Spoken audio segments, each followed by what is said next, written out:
Maverick News, the antivirus program for your mind. And now, the Freedom Reporters.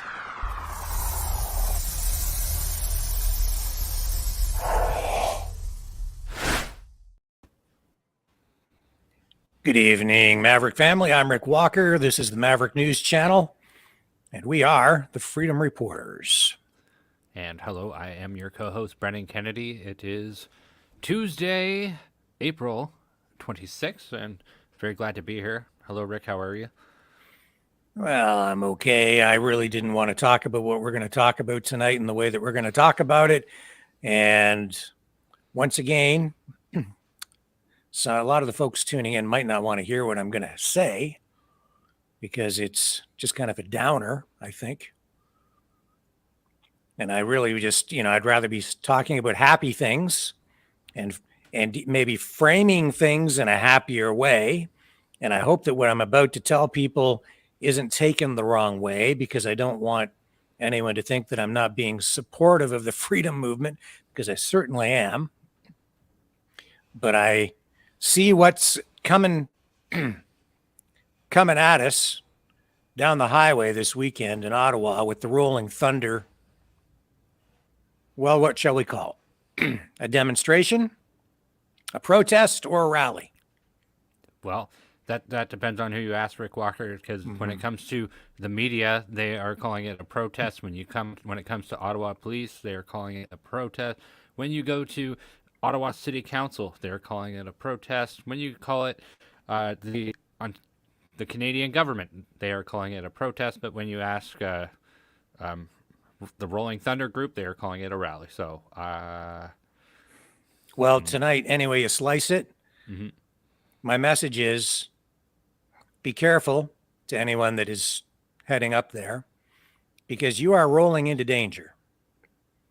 And I don't know if that's being conveyed effectively enough. This is a very, very volatile situation. I'm sure that, the majority of people understand that to a point, but I don't think that it's being driven home forcefully enough. And that's because I think some of the people involved don't fully comprehend what all the details are surrounding this, they don't understand the new systemic racism. They don't understand the new normal when it comes to protesting and your rights as a Canadian citizen. And to all of our American U.S. viewers, take note of what is about to unfold in Ottawa this coming weekend. Because if you found inspiration in what the Freedom Convoy achieved in Ottawa before, and you were looking to this coming weekend as maybe a source of new inspiration, we really need to look at what's going on this week, heading into it, and what ends up happening there this weekend. It will be another milestone in this ongoing battle for freedom, with forces that are staunchly opposed to freedom. And I have real concerns about what's going to go on. We're going to get into some real depth here. I'm going to illustrate for you with Brendan why I'm so concerned. And we're going to do that by showing you interviews today with some of the federal bureaucrats, politicians, and the mainstream media. We're going to have some clips there for you as well. We're going to lay it all out for you, and we're going to show you why this is so dangerous. And I feel it's important to say that this comes from genuine concern for people out there. It's that we care, and we also care about the movement and what happens to people in the movement. And I feel like we've made it pretty clear so far that as soon as somebody gets tangled up in lawfare or police fare, or they get arrested or something happens whether maybe they could sustain a very bad injury, whether it be broken bones and stuff like that. We're well aware of all the tactics that the police use that can be done to hurt you. And it's coming out of a place of concern, because as soon as you're and love. Yeah. And as soon as you're tied up in lawfare, like you're gone, and it could be a part of your bail restrictions that you're not allowed to talk on social media. It takes your voice away. There's all kinds of negative aspects that are associated with that. And what we want to do is provide you with the tools so that you can make measured assessment of risk. We have other stuff we're going to talk about tonight as well. We have another new blue Ontario party candidate who I think is going to join us a little later in the broadcast, so we can explore some of the issues surrounding the upcoming Ontario provincial election, how those will relate to even what's going on in Ottawa this coming weekend, and even how it will affect things internationally. So we'll get into that. We're going to open the phone lines as well. We would like to hear from some people who are planning on going up to Ottawa this coming weekend for this Rolling Thunder biker demonstration. We'd like to get your perspective on it after we kind of roll some of this information out that we have for you tonight.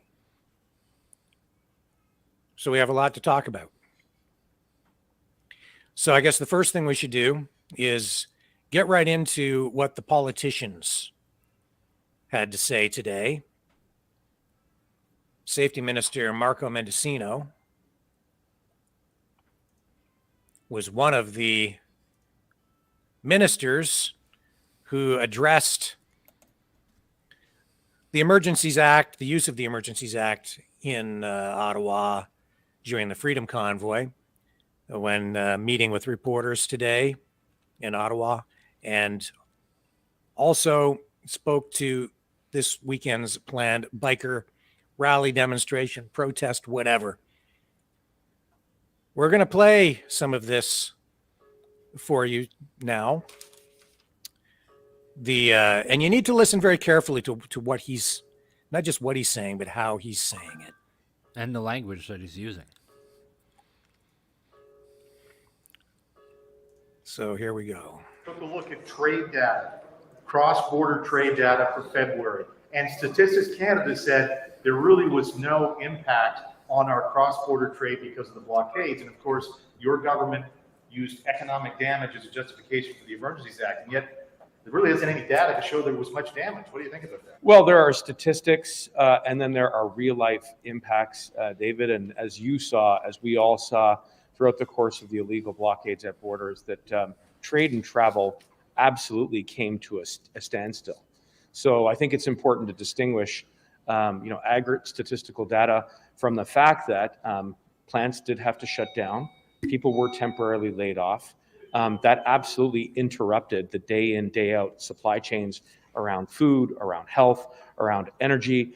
And that led to very devastating consequences on a daily basis for Canadians, which is why the advice that we got from law enforcement at the time was to reach into the legislative toolbox to use the Emergencies Act, because their existing tools were not able to initially restore public order. So I would just really draw a bright line between statistics and what Canadians were experiencing at the border. So this is obviously talking about the border blockades, and what he's saying is he doesn't care what the truth is. He doesn't care about statistics that prove a point one way or another. Numbers don't lie. The truth is, even in Windsor, they left a lane open a lot of the time. But especially for emergency vehicles, and a lot of the productivity in factories that might have been lost during the demonstrations, a lot of that was made up in subsequent days. But again, facts don't matter to guys like this. No. To say nothing of the fact that here in the nation's capital, the community here was laid to siege as a result of the occupation. Speaking of which, we're going to have some motorcycles showing up this weekend. Yeah. What are you being told about that in terms of public safety and support for Ottawa police? What is your concern about these?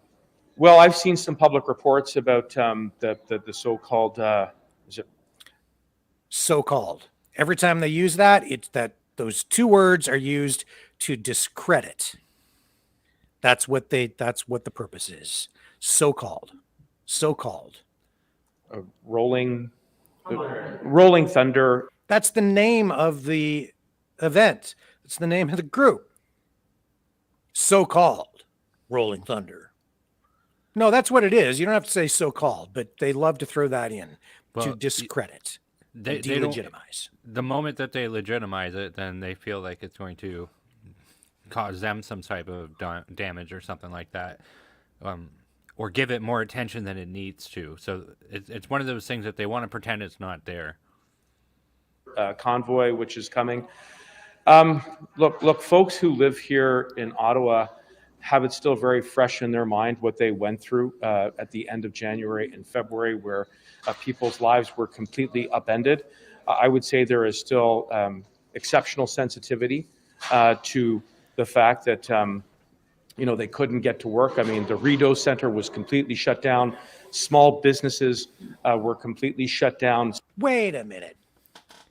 The government shut down the small businesses, and the truckers who were down there were patronizing the businesses. They were, in fact, that was the first business a lot of those small businesses in the downtown area had seen in a long time.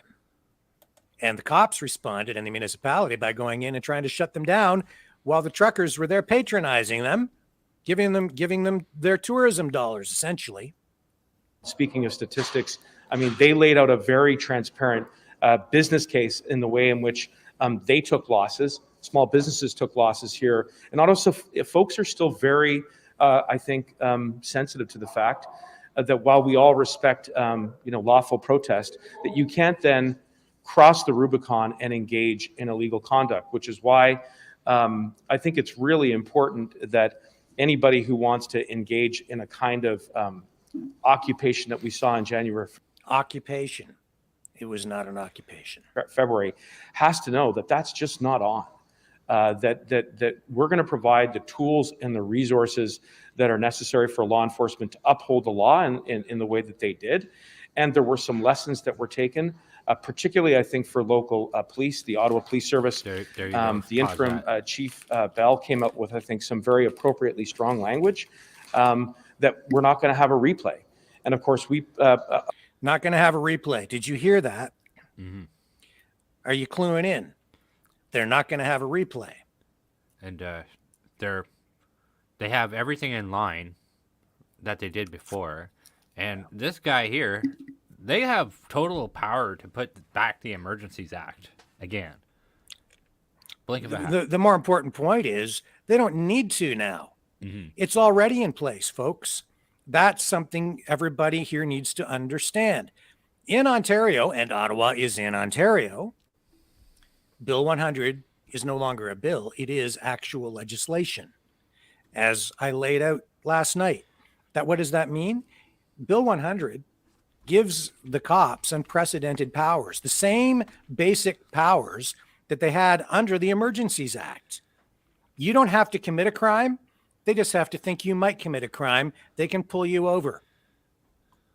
They can confiscate your car, your motorcycle, your truck, and you have no recourse. They can take your driver's license away and arrest you just because they think you might engage in a crime. So if you're up there this weekend on your motorcycle, riding around, or even in a car, and you're flying a Canadian flag or doing anything that makes them think that you're part of this demonstration, rally, protest, whatever you want to call it, and they think that you might do something illegal, whatever that might be,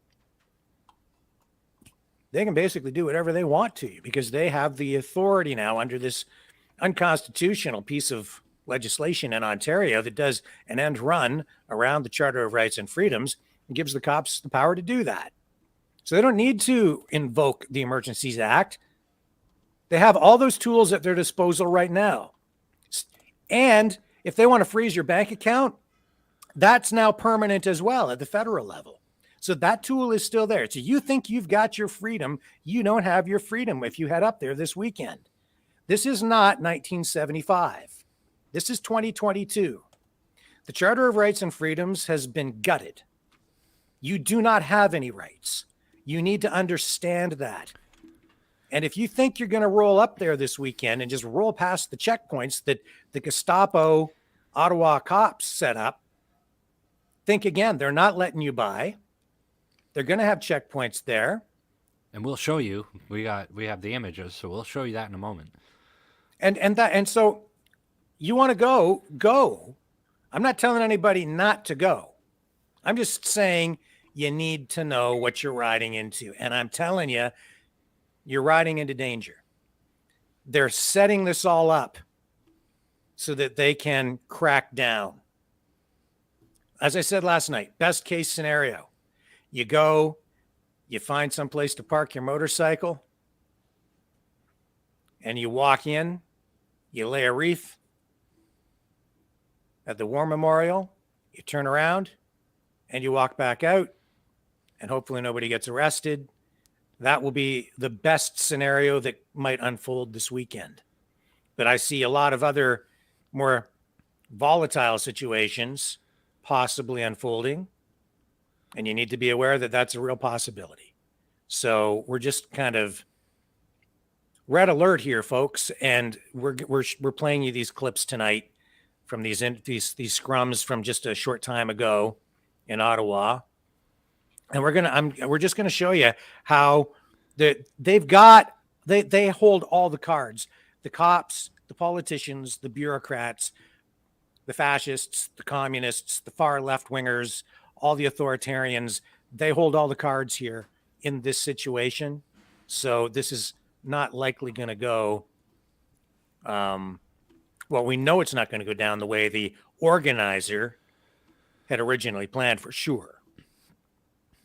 And I need, let's just get back to this clip with this safety minister. Of January and February. And so we place our confidence in law enforcement to uphold the law, respect the right to lawful protest, but do not want to see anything in the form of an illegal occupation again here in Ottawa.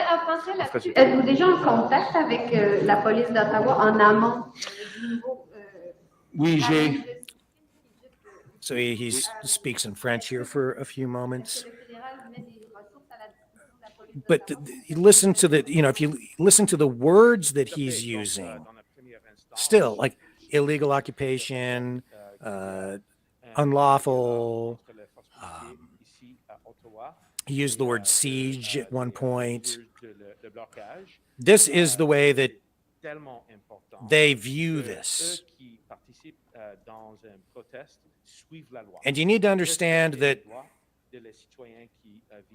if you're a biker or a freedom fighter, these guys see you not just as a threat, but as a stupid, backwoods, hayseed, redneck hick.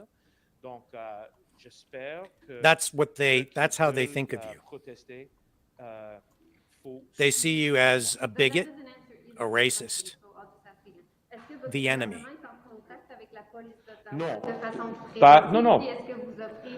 Non, ce n'est pas le job de le gouvernement dans les négociations. And that's an important distinction here. You see, we're the enemy. We're the enemy. We're citizens. But they declared war. Justin Trudeau declared war on all of us who love freedom when the truckers were there, and the war is not over.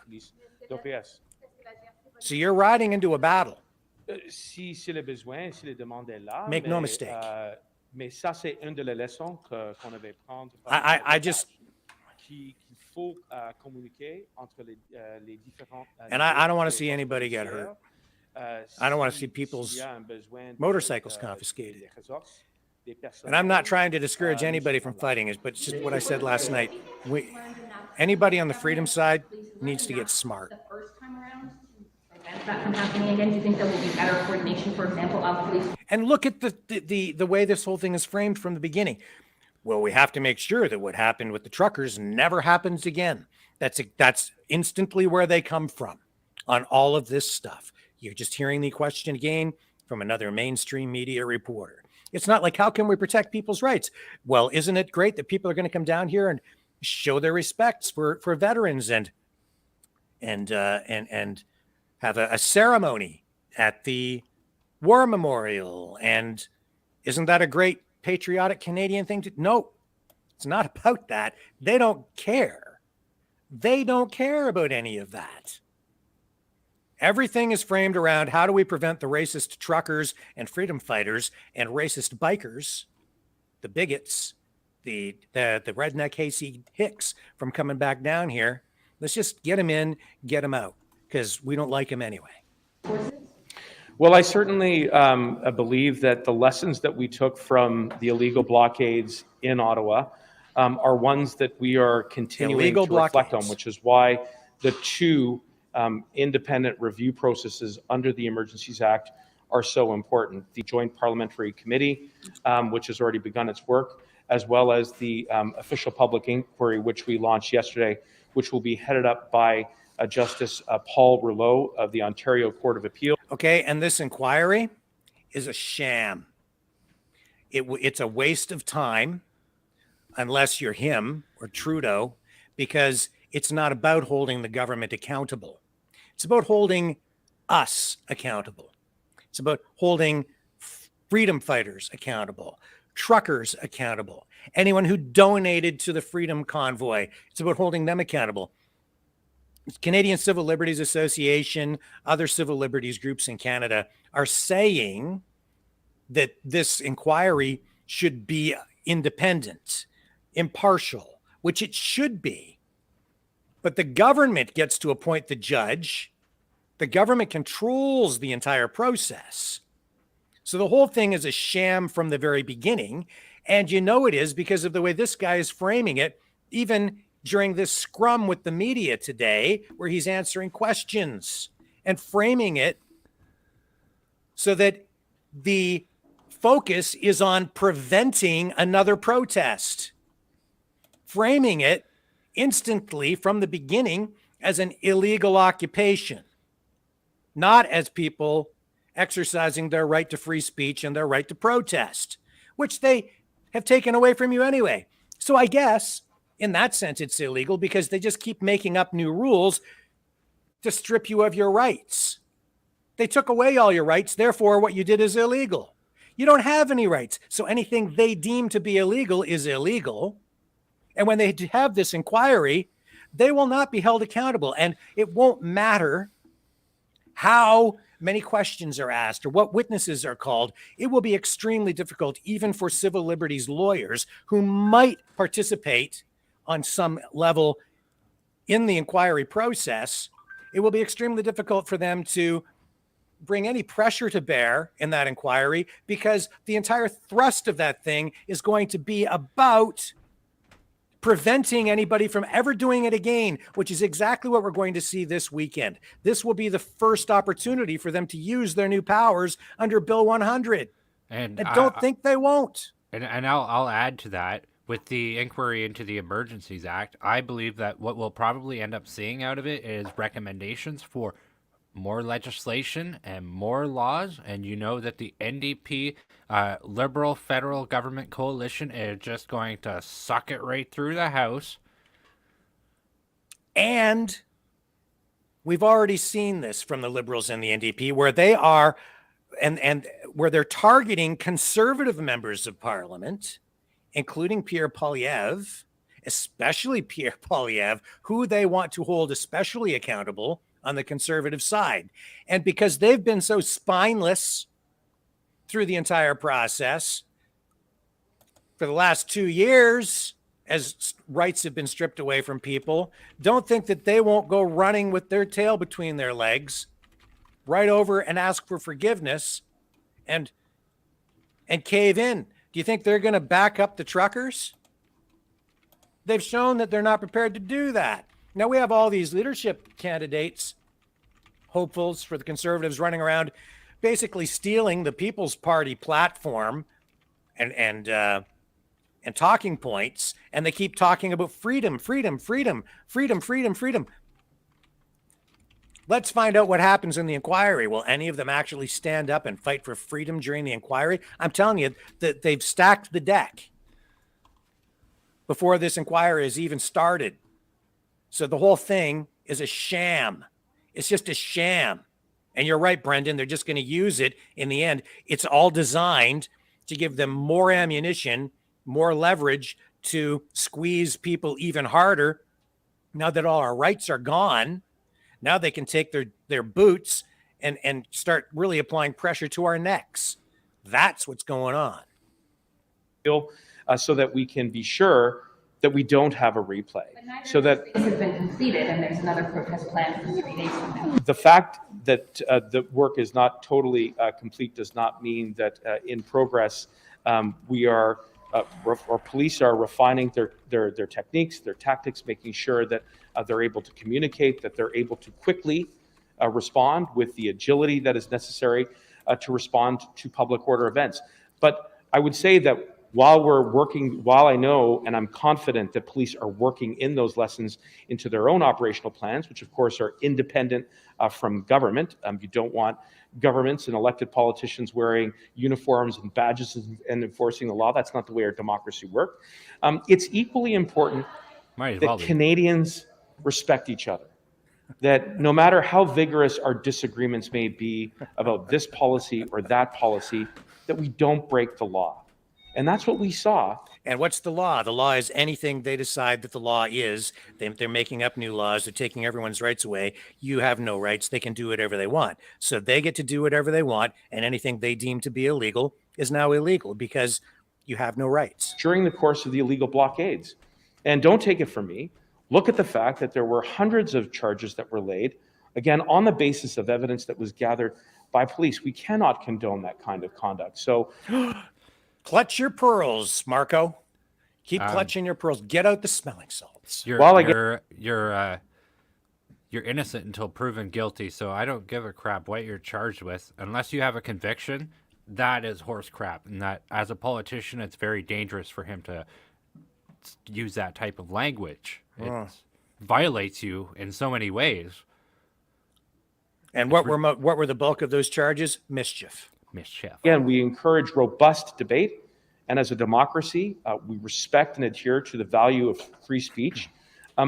No, that's a freaking lie. What they really adhere to is allowing people every once in a while to walk around with Bristol board signs to vent a little bit, with, in many cases now, without amplification systems being allowed, so that you're not even allowed to, shout it out. You have to kind of whisper so you don't disturb anybody. And then at the end, when you're done walking around with your Bristol board signs, or in the case of this weekend, laying your wreath, then you have to go home so that this guy and the rest of the liberals and socialists and fascists and New Democrats, so that they can all freaking ignore you and pretend that you didn't exist because you're just an annoyance, and they haven't really decided yet how far they're going to go in terms of tolerating you. There is never any justification to moving out of that space into the space of committing illegal conduct. Qu'est-ce qui a changé entre la gestion de la dernière manifestation et de celle-ci en fin de semaine? Pour les gens d'Ottawa. So that is the truth. Okay.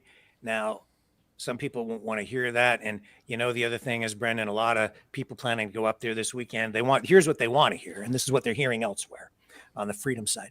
Well, love conquers all, and eventually love wins. And yeah, maybe, but they've got guns and handcuffs and tear gas and rubber bullets and all kinds of other tools. Yeah.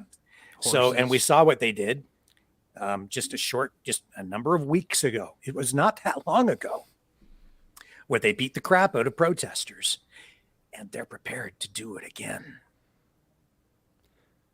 And they will not let people go down there. But what people want to hear is this: we still have our rights. We're still going. We're just going to ride in there anyway. They can't do anything because the Charter of Rights and Freedom says this, or the Bill of Rights says that, or we've got common law on our side, or we've got this, or we've got this right. They can't do that to us. We're Canadians. Oh, no? Look what they just did a number of weeks ago. You don't think they won't do it again? Yes, they will. Only this time they won't hesitate. And this time you won't even get downtown. Now you might walk in, fine. They're going to let you walk in there. Okay, cool. Why was I so upset the other night about the way this was handled by the organizer? Because he watered down his words. That's why. Because as soon as you water down your words, you've already lost the battle, haven't you? If indeed you're fighting for freedom. And we invited him on this program to talk about this, and he has declined our invitation. He should come on here and talk, but he's got some special deal, I guess, with some other website or podcast or something. It looks like he only talks to them. So that's fine. But the reality is there are a lot of people in a lot of places who are looking for guidance and want to know what the heck's going on. We have an audience here and we'd like to keep our people informed. But if he doesn't want to come on the program, he doesn't have to come on the program, whatever. We do, however, have a clip of him, and I want to share that with you, a couple of clips of him, actually. So we're going to share that with you because the words that he chooses also are quite important. Okay, like they really are important. This is the one from a couple of days ago, and I want to play this clip from him because I'm sure he's a nice guy, and I know that his intentions are probably genuine, but he doesn't understand a few things. And doesn't really understand how things have changed in the country. I respect what he's doing. I respect him. He's afraid. He's been afraid though, and he lost the battle before he even started. And now he's still telling people to go up there. But let's listen to what he said, and I'll explain why I have real concerns about this. And busy few weeks. It has been. We're putting a video out right now because we ended up getting an email from the city.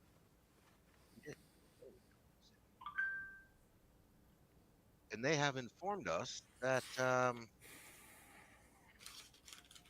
no vehicles will be allowed in the downtown area, Parliament Hill, or the Cenotaph.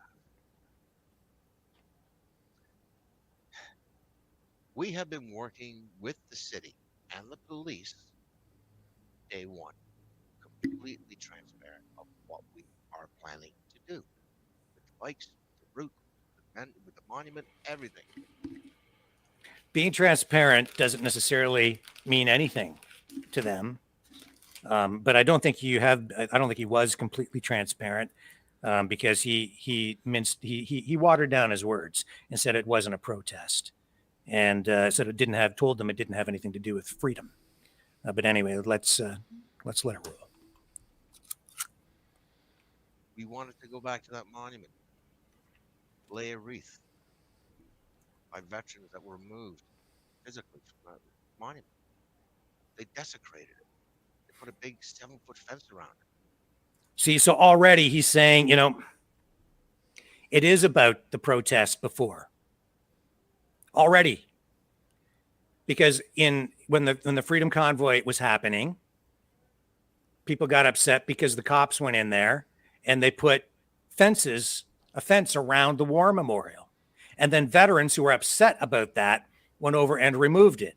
And there was a little bit of a confrontation with police, but there were so many veterans that they stood down, and the veterans reclaimed it for the Canadian people and for themselves and for other Canadian vets. And then they guarded it and maintained it and even swept the snow off it for the duration, the remainder of the time that the Freedom Convoy was there.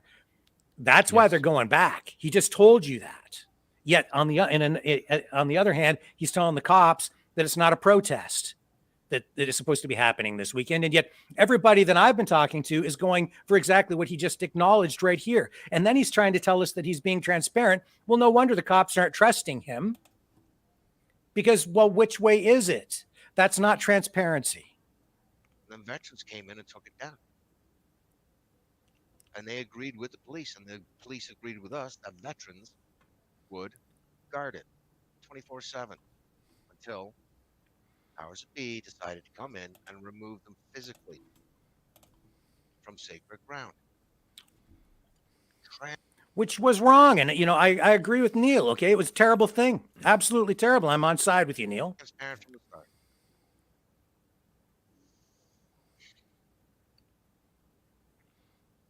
They're not going to let us do the loop. They don't want any vehicles in town. They say, oh, you can protest all you like, but no vehicles. And actually, you can't protest all you like. You can come in and then you have to leave. Period. So we sent a letter back, an email, stating, you'll see it, it'll be out with all the information that will come out about our position, and we would like them to contact us. Today's Sunday, and we sent that out, I think it was Saturday morning. We got it on Friday. I got it Friday, woke up Friday, sent it out. So they came and they went, we need to put this out and get the city and the police to contact us. So we gave them a time limit because we're not going to wait until Friday afternoon for them to go, I'm not going to get back to you. So if we don't get a reply from the city by 4 o'clock Sunday, you get to see my face. So if you're looking at this, yeah.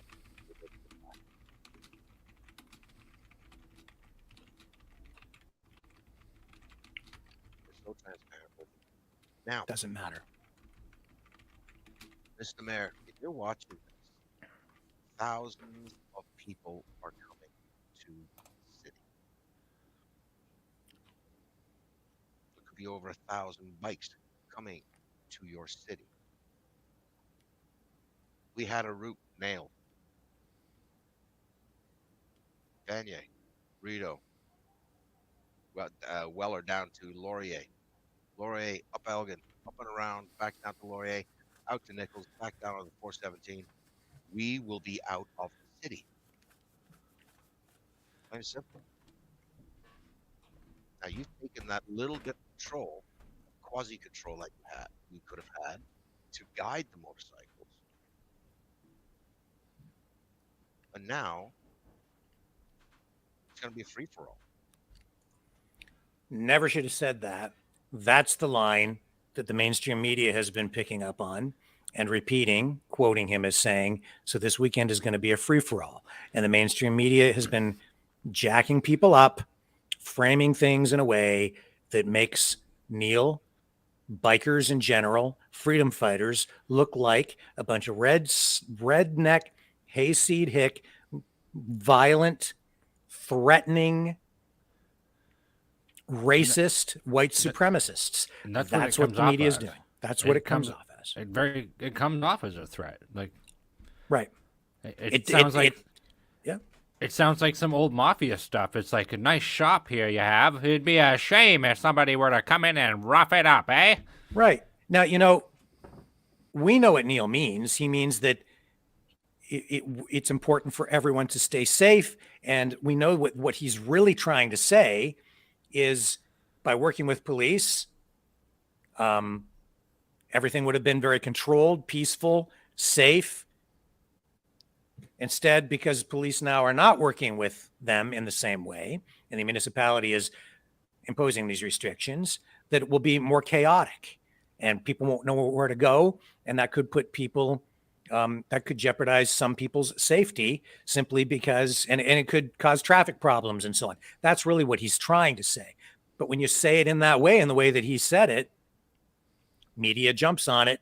And that's why that was just a little public relations mistake. And that's the way the media works. That's the way government works. That's the way that it is. And media and government are the same thing. We can get that route, get up on the hill, just do that route, done.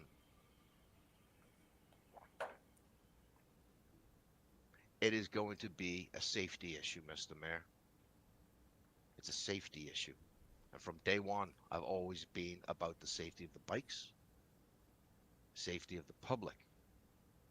Constantly. Safety, safety, safety. You've got to have a route. So if you don't get back to us, Mr. Mayor, and try and sort this thing out, change your mind. The onus is on you. I can't just say, snap my fingers, say, guys, go away. Bikers do whatever they want. They're big boys and girls.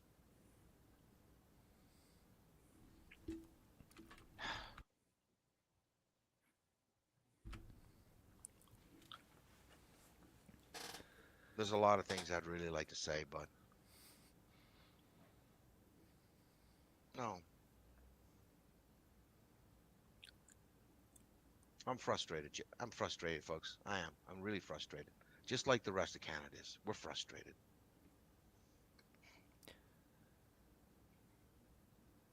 Like I said, boys, girls, coming into town, do it peaceful. Dignity and respect. Don't have them paint us with a bad brush. They will anyway, and they already have. Because that's what we are. We're a brotherhood. We look after each other. Dignity for each other. Respect for each other. They don't care. Yeah. They don't care. And the mayor of Ottawa is not anybody who participated in the Freedom Convoy's friends. And the way the media is portraying this, the way they've painted you, not just because of this event, because of the way that they have prejudiced the public that gets its information from the mainstream media and has succumbed to this gigantic psyop over the past, I don't know how many years. They view bikers, especially bikers, as being very threatening. They're afraid of you guys, not because you're scary or that there's anything to be scared of in truth, but because there's a cliched image that is embedded in people's minds. You are the cliche. You are, Neil. That's what you have to understand. They hate you. They hate the bikers. They hate me. They hate Brendan. We're the enemy. A lot of people hate me. Well, that's what they've done. They talk about anti-hate, anti-this, right? They're full of hate. Just so you understand, we're all the ones that they hate. We're the ones that they hate. All the hate is focused on us because they've convinced people that they should be afraid of you, Neil. That's why none of this stuff really matters much. And I have to say to you, Rick Walker, the Ottawa police, they did put out a written statement, and hopefully we'll have time to get into that before the guest jumps on. So sure. But the language in it is worth out there that are coming. So if you're coming in, come in peaceful. Have a ride around town. Of course they will be peaceful. Go get something to eat. Or park your bikes. Maybe walk up to the hill yourself. So, Mr. Mayor, I'm imploring you to have a relook at this. It won't matter that much, Neil, because the mayor is a far left-wing fascio communist. That's what he is. He is. Look at any of his news conferences. Look at the way he talks. Ottawa City Council is, for the most part, in the same political camp. It's not Canada anymore. It's a safety issue for you. It's a safety issue for the bikes, and it's a safety. I don't mean you personally. I mean for your city. Thank you. See, Neil does understand that words are important. And if he had not corrected himself right there, that's another little phrase that the media could have picked up on. And then if Neil gets arrested and charged with mischief, and then he ends up in front of the court, or they talk about him in this upcoming inquiry even, then they could point to that and say, Neil threatened the safety of the mayor. And they won't hesitate to do it because they take things very literally. You can't joke about anything. You're not allowed to have a sense of humor. If you do anything, if you say anything, even if it's in satire, they just take it as literal. And then they use that against you in court. It's not a sense. No one's coming for you. Maybe in the ballot box. Yeah. Good luck with that one. But he'll probably win again. Okay, that's the problem with Canada too, is that people keep voting for more of this. Mm-hmm. We're on the Freedom side. Trust me, we're in the minority. Canada's gone. We're fighting to get it back, but it's a long haul still, as you're seeing right now because of what's happened unfolding in Ottawa. As you're seeing how we're having difficulty, Neil's having difficulty just getting bikers downtown to lay a wreath on a war memorial because you're not even allowed to do that without heavy restrictions being imposed upon you. But Canadian public is coming. The Canadian public was already there, And and they beat the crap out of the Canadian public. Going back,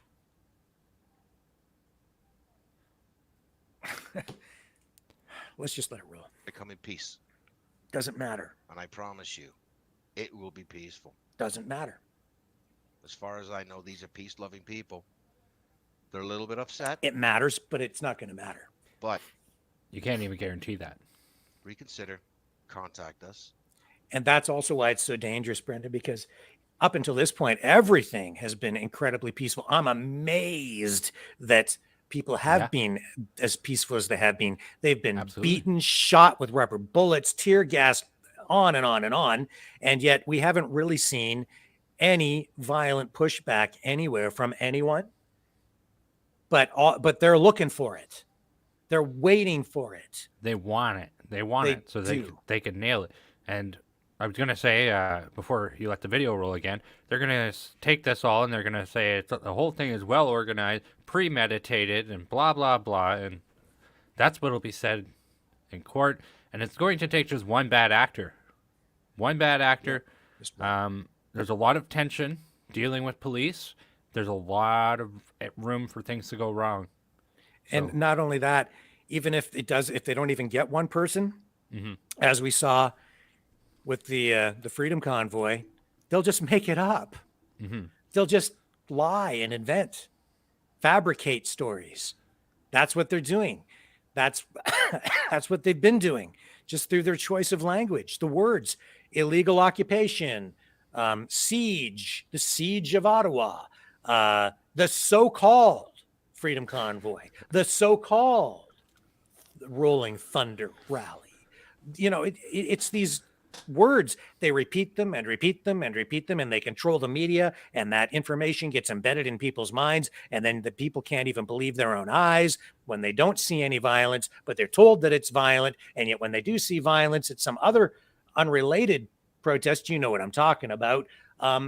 They're told that that's peaceful. Well, some building is burning down in some U.S. city, right? And then over here, you have bouncy castles and people dancing in the street, showing their patriotism and love, and they're told that that's violent. And they're told that the word freedom is something that Nazis use. And it's just everything is flipped upside down. So it doesn't really matter if people go in and they're peaceful. Even if you have a completely uneventful event where nobody's arrested, there's no violence, everything is completely peaceful, it's not going to matter, because you know what? At the end of the day, the media, the mainstream media, and the politicians will still frame this before, during, and after as a demonstration, a protest by a bunch of redneck, racist, white supremacists who went down there to cause trouble, but the Ottawa police did a fantastic job of controlling the crowd and nipped it in the bud before it got out of hand. That's what they're going to report. And they'll say, see, all these, what we learned from the Freedom Convoy was so useful. And these people came in and we just basically quelled it before they had an opportunity to, bring it back and have a replay, as they put it. No replay. We prevented the replay, which is not what Neil's trying to do here at all, but that's what they're going to say. So no matter what you do, that's how they're going to frame this. They prevented a replay of the Freedom Convoy. Weren't the cops great at doing what they did? And then interim Chief Bell becomes the permanent chief. Let's work on a route. Let's get this done peacefully. Anyway, just remember one thing, Mr. Mayor, God even loves you. Except I'm pretty sure that the mayor probably doesn't believe in God. And he's coming with us. Probably not. All right, folks. I'll see you in Ottawa. All right. And therein lies a big part of the problem, because they've taken God out of the equation. And by doing so, they have removed you of your individual rights and freedoms, which are bestowed upon us by God in the Constitution. But they don't care, because they don't believe in God, and they have been working at, and they have successfully removed God from the equation, which gives all of the power to Justin Trudeau and the premiers and the politicians, who get to decide what, if any, rights you have. And as soon as you do that, you have no rights anyway, because they've shown you that they can and are fully prepared to take them away anytime they see fit. And that is the case even this weekend, where they have decided that they are going to tolerate you a little bit and maybe let you walk in and lay a wreath on a war memorial. But then you better get your tail out of there, or they're going to arrest your ass. Well, we could show you. I mean, do you want to do the police statement now? Yep, sure. Let's do that. Okay. So here it is. And I gave this a brief scan over already. It makes me sick to my stomach, to be honest, but let's jump right into it. It has some ridiculous things in it. So, Ottawa police statement on Rolling Thunder. So, they gave it legitimacy. They didn't put on so-called. For immediate release, April 25th, 2022, 11:15 a.m. The Ottawa Police Services has developed an enhanced operational approach to managing Rolling Thunder events scheduled for April 30th, along with any impacts from the arrival of participants on April 29th. We have heard the concerns of the community since February, and we have adjusted our overall approach to all demonstrations, protests, and events and rallies. The right to lawful and peaceful demonstrations will always be protected. We will not allow for unsafe, unlawful conditions that could lead to another unlawful protest as seen in February. Should point out, too, just like this is very Orwellian. Yes. The right to some lawful, peaceful demonstrations will always be protected. That's what it should read. And some people have more rights than others these days. So let's be clear and honest about that as well. Mm-hmm. What you're protesting matters, and they will restrict your rights if they don't agree with what it is you're protesting against. If they don't agree with you, they don't like your politics, your rights will be suppressed.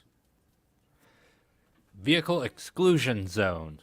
As a result of the unlawful protests, see, they're already calling it, the city of Ottawa's position is that no motor vehicle protests, rallies, or events will be allowed in the designated downtown core areas. The Ottawa Police is supporting and enforcing that decision. This includes areas near Parliament Hill and the National War Memorial and applies to all demonstrations, rallies, and events. All motor vehicles will be prohibited from participating in any of these events in these designated areas. And do you see how they're using to all demonstrations, rallies, and events? They're not making a distinction, and they really don't give a damn. They don't care how transparent you are or what you call it. What they care about is who you are, what your politics are, and they're just gonna squeeze. That's all there is to it. They don't like you. They don't like us. We are the enemy. Therefore, no vehicles down there. They don't trust us because they think that we're going to go down there and block everything and protest and have a replay. And even though I think they sort of understand that that's not likely going to happen because they can see the tone behind this and they have intelligence, they're not prepared to let this thing build to any kind of a crescendo. They just don't want you down there. And they're going to make life as miserable for you as possible while maintaining the illusion for you that you have some sort of rights to protest. They're saying, well, you can come down and protest or have a demonstration, but you can't bring your bikes down here, and you can't do this, and you can't do that, and you can only stay so long, and you can't make a lot of noise, and after about an hour or so, you're going to have to go home. And then we get to ignore you. I'm Goes sorry, on to go say- ahead there, Brendan. Yeah. No, I was just it goes on to say increased police presence. We will receive significant additional resources from multiple partner agencies, including the RCMP, OPP, and municipal police services. The focus of these resources will be on public safety, maintaining the right to protest, and enforcing all applicable laws. That is a joke. We know exactly why they're bringing in that many police officers. It's because they don't want any of this. And oddly enough, there's a lot of chat from Minister of Safety, Marco Mendocino, that we have played for you a moment ago, about the damage of the illegal occupation of Ottawa, where we know it was the government that shut down businesses. But here we go again, a huge portion of downtown Ottawa being blocked entirely off for an entire weekend. The government's locking it down again. It's more the government's fault. And our guest has arrived, but I just wanted to jump ahead here to this section, investigations. We're going to come back to this, folks, but we're going to get into our interview with our special guest tonight. And then after that, we'll come back and continue our discussion and analysis of what's about to unfold in Ottawa. But if you look at this media release here from the Ottawa Police Service, it's under this heading, investigations. And this proves my point about how they view us as a bunch of racists. Yeah. Investigative teams, including our hate crime unit, are in place, focused on gathering evidence and laying charges. They're focused. Do you see what I'm saying here? They are in place and focused on gathering evidence and laying charges. It's also We worth are also noting- in contact with the Crown Attorney. They are locked and loaded legally, and they are ready to come guns a-blazing for all you white supremacist bikers, truckers, freedom fighters, moms, dads, dog lovers, cat lovers, goldfish lovers. Canadians. Okay? Because they think you're a bunch of redneck, hayseed, hillbilly hicks who And, need dentists. Just really quick here, it talks out here online comments. We continue to monitor online and open source commentary related to all events. Threatening or intimidating behaviors will be investigated and subject to charges where warranted. So they'll already know everything. I mean, That's right. And you know what? It doesn't matter how much we talk about love. It doesn't matter how much we talk about freedom. It doesn't matter how much Neil says, be peaceful. It doesn't matter. They don't give a monkey's fart. They're still talking about how they need the hate crimes unit to come out to confront and investigate and charge the veterans and the bikers. Many of the bikers are veterans. It's sick, man. I'm telling you, the country is upside down, and there's some really serious problems, but I don't think it's with the bikers, and I don't think it's with the Canadian people and the citizens. It's about hateful politicians who are self-serving, who keep dividing the people, and always going back to racism, causing problems with regard to racism, where there were no problems to begin with. In any event, let's go to this brief break. And when we come back, we're going to speak with Tristan Lackner, a New Blue Ontario Party candidate.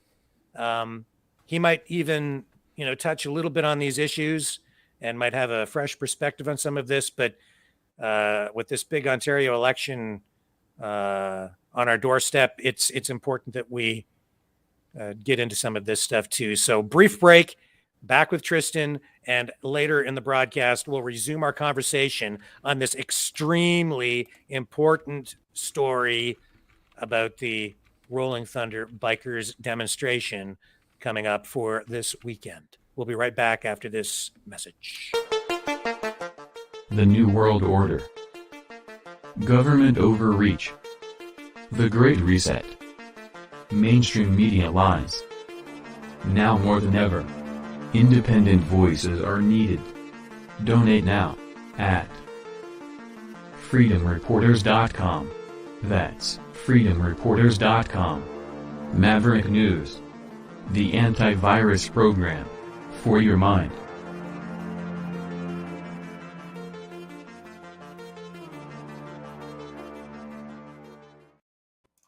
And you can donate and support our work as independent journalists here on the Maverick News channel at freedomreporters.com. That's freedomreporters.com. You can click the hot link in the YouTube, Facebook, and Rumble descriptions and go straight to the donation page. And here's Brendan to tell you the other way you can support us if you can't. So if you're unable to support us financially, you could certainly make sure that you hit the Rumble button or smash the like button, as it helps us defeat the algorithm. Furthermore, you can also make sure you subscribe if you haven't already, so that we can bring you into the Maverick family. It's always great to have one more. Last but not least, you can hit the bell to make sure that you receive all notifications and catch every one of our broadcasts. Thank you so much. And speaking of adding people to the Maverick family, I hope that we're able to add one more member to the Maverick family tonight. Here's Tristan Lackner with the New Blue Party in the riding of Whitby, candidate in the upcoming provincial election for the province of Ontario, Canada. And how are you tonight, Tristan? Thanks for joining us. Thank you for having me, and I'm good. How are you, Rick and Brandon? We are very well tonight, and we're so glad that you could join us. A little bit of crackling on your audio there. I'm not exactly sure why. Okay. Don't know if it's your camera, your microphone, or your internet, Possibly. but we'll try to. Might be internet. Yeah, I'll tell you what. Why don't you just log out, click back in, and that might correct the problem. We can at least try that, and then we can make sure people can really hear you clearly, because it is important. Absolutely. Okay, so Tristan will be back in just a minute. And of course, the New Blue Party, led by Jim Karahalios, this is their first election as a party, and they already have almost a full slate of candidates across the province of Ontario. It is a party made up of, I think, mainly conservatives who feel that the provincial Conservative Party sort of left them. And Jim Karahalios and his wife, Belinda is an independent member of provincial parliament who sort of helped Jim create the New Blue Party. She was a member of the Ontario Provincial Party, and now, having been kicked out of the party, she's an independent, and I think the only New Blue politician who's actually sitting, but she's a sitting MPP now for the New Blue Party of Ontario. I think that's correct, isn't it, Tristan? Yes, yeah, that's it. And your audio is much better, way Perfect. better. So Okay, that was awesome. good. Yeah. Perfect. So first, let's just find out a little bit about Tristan Lackner. What's your background, and how did you get involved with the New Blue Party of Ontario? Yeah, of course. So I'm 23 years old, and my journey really probably started around high school. So around grade 11, 12, I started getting involved more with politics, more with just the community as a whole. I volunteered on the Whitby Federal Youth Council with Selena Cesar-Chavez, former MP, and I believe she was also secretary to Trudeau at one point. And so I was on her youth council. I was with the local municipal Whitby Youth Council as well.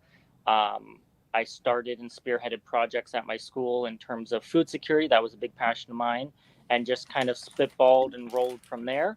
And once I got into university, I went to U of T and did my BA in International Development Studies. And it was really there that I started honing in specifically to political science and land use, because environment and politics were really contentious and still kind of are. But as I was getting through there, and once I graduated amidst all the COVID stuff, I felt as though my values and my character hadn't really changed, but the world around me did. And it wasn't in a positive way. It was really the last 2 years where I witnessed family and friends lose jobs, face discrimination, sacrifice things that really need not be sacrificed given what we know, the logic, the science, everything. And this was really the one way that I saw the opportunity to really lead and work towards a better future. It was basically my tools laying there on the ground. I saw Belinda standing up for us. I saw them start New Blue, and I figured, you know what, I'm going to pick up this torch with them, and I'm going to go. And the last several months have been certainly a roller coaster, to say the least. Learning more, having conversations that are easy and tough, mostly tough, with a lot of people around me. And really, this was what my dream and ambitions have always been, is finding a way to make the world a better place, make my community better and brighter, because honestly, I'm a bit disheartened at my future. I recently got engaged. Congratulations on that. Thank you. And, you know, I'm looking now towards my future and at our country. It's hard to really see one that's worth living and enjoying. But it's through the support systems that I have in place, you know, family, friends that have really, you know, been there and said, you know, so you have to be probably if not, you got to be the youngest candidate running, and one of the youngest ever probably to run. Yeah. I can think of one other guy, I think, that was elected federally. I think he was 21. I can't remember his name, but I did meet him in Ottawa at one point. But yeah, 23, you must be. Do you know if you're the youngest or? I'm not sure. I haven't heard anything about anyone else. I've seen a couple of other younger people just by photo wise. So I'm not sure entirely, but definitely in that area. So would you have characterized yourself or described yourself as a liberal or a conservative before? Oh, definitely high school liberal. I think it's okay. You'll be a Tory by the time you're 40, as they say. Yeah. Right. It's definitely, and as I said, I feel as though my values haven't really changed. Like, what's important is logic and rationale, and finding that moderate middle ground and compromise, and finding a way to work together and speak about all these issues from all different perspectives. I feel as though I've constantly maintained that. However, yeah, when I look around me, now I have people calling me white supremacist, or, you have Trudeau saying, oh, these groups of people are terrorists. Of course. You actually have our prime minister discussing how we are seen as citizens who are exercising our freedom of speech, who have concerns, who want to meet with our leaders and politicians and talk to them, outright calling us criminals and terrorists. And that, to me, I think is where I really realized how far we've fallen. And I have to tell you, it's really, it's wearing thin. It's really getting kind of boring. They just don't have anything else to say. They just everything is about, oh, you're a racist, you're a white supremacist, you're a terrorist. And that's all they say. I have to say this because those words used to mean something. Those used to be really volatile aspects of humanity and society. And there is evil out there. There is great evil. There isn't as much evil out there as they say. According to them, the boogeyman is in every closet and The boogeyman's in the prime minister's office right now. yeah. Well, Well, the boogeyman nowadays is your neighbor, apparently. Is the enemy is your neighbor. And that's what they want you to feel and think. And that ideology is preposterous and very dangerous for where we're going. And extremely. Yeah, it's just can't have that, especially in a multicultural society like the one we have, Yes. which they Yep. pretend to advocate for. And yet what do? They divide us into little groups. They make people afraid of Yep. each other. And then what are they doing? They just take a match every once in a while and set fire to the powder keg, right? So that then they get people to vote for them by saying, oh yeah, you should vote for us because we'll protect you from the scary white supremacists. Yes. They create a problem and then they provide a solution, quote solution. Yep. And you're turning Canadians, when I think of Canada, I think of this Canadian spirit.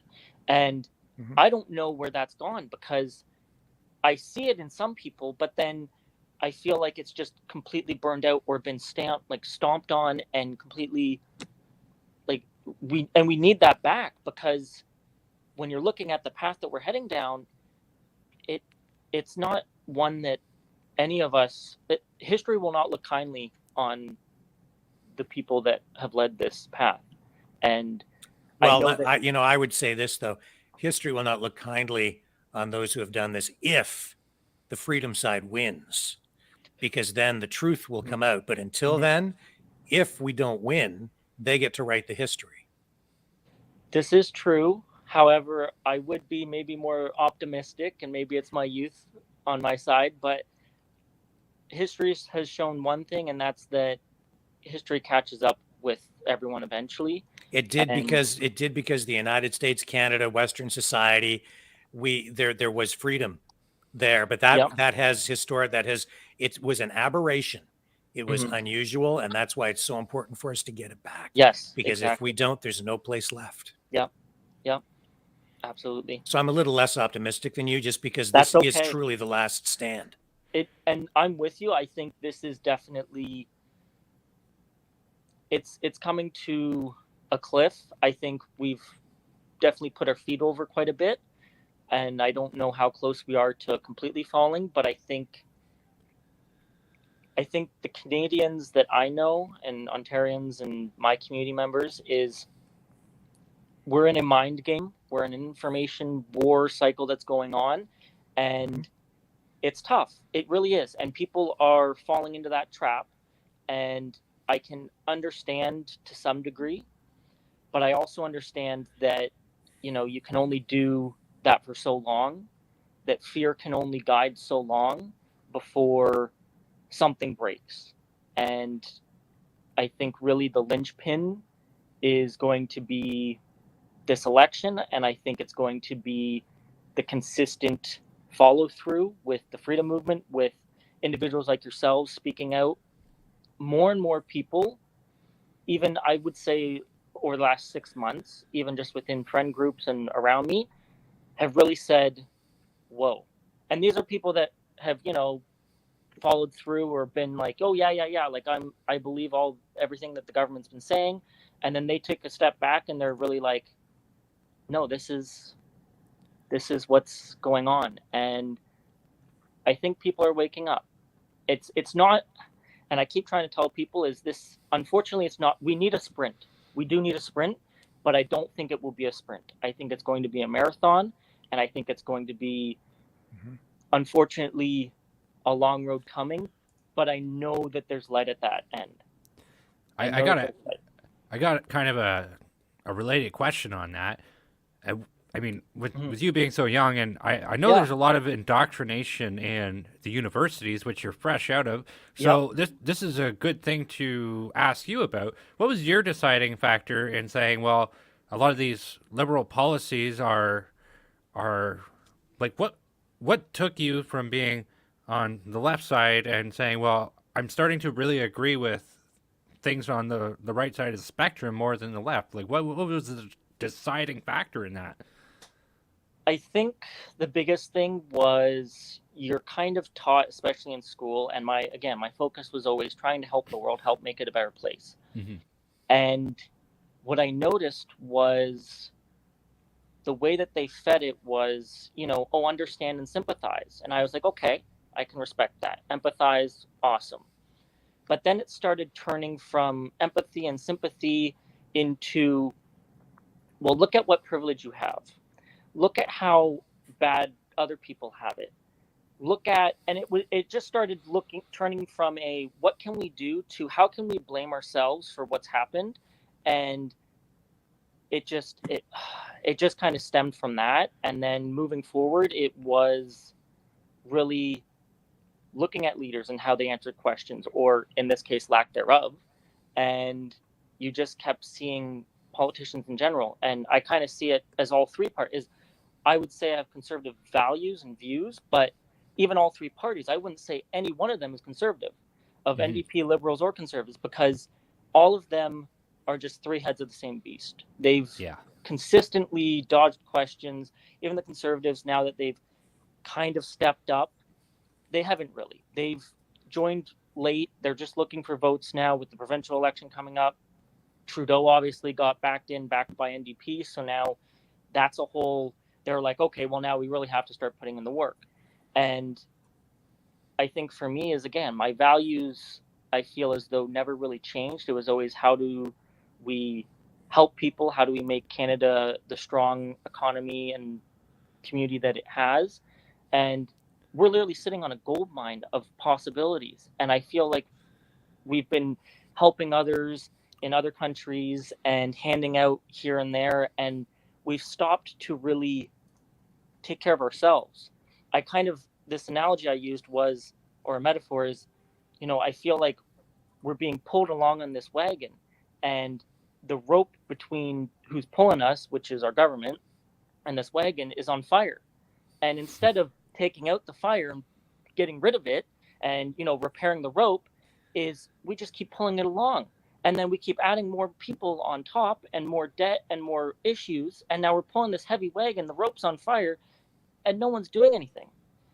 And that's really the biggest issue I see, is it's become such a destructive system. What did you say you studied in school? International development studies. So kind of like a global studies program. Yeah, I would think that these days studying in that vein would expose you to a whole lot of left-wing ideology. Sounds like the globalist handbook.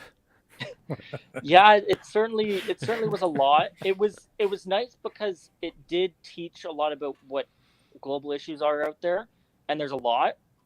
Now, in terms of which ones were quite as severe as they had said, or issues that we should be focusing on presently instead of compared to other issues, that's a whole nother discussion. But yeah, do you think you were strong enough mentally, psychologically, intellectually to think critically enough to come out of all of that without having your worldview distorted?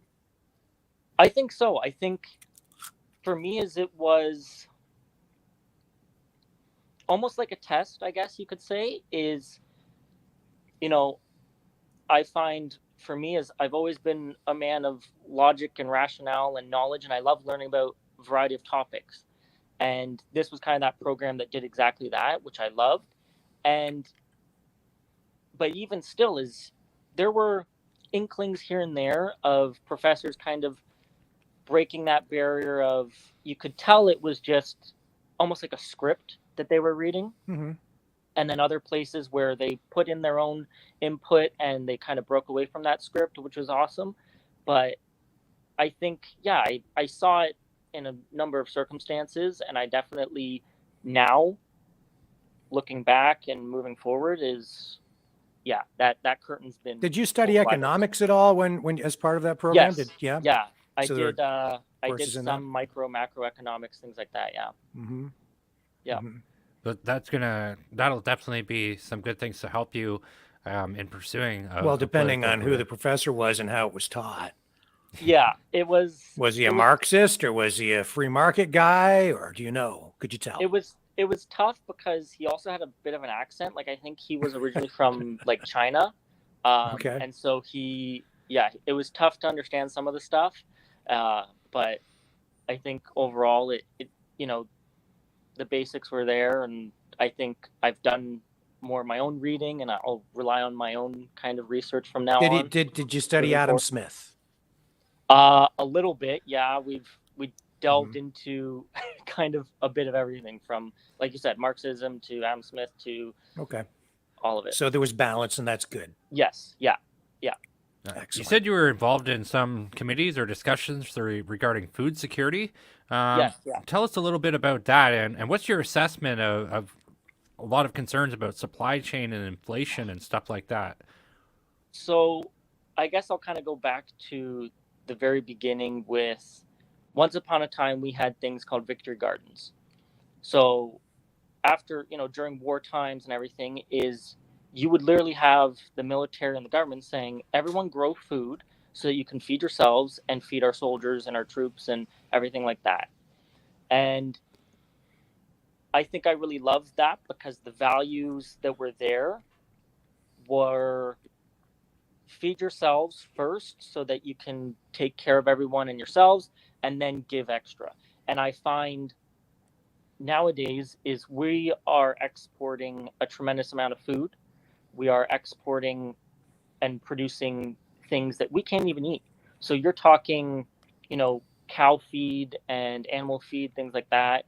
You're talking, things that go into products as excess things. So you're like, it really, when you look at our food supply chain and the food sustainability and food security, we have an awful food system. We would probably collapse very easily if we lost imports.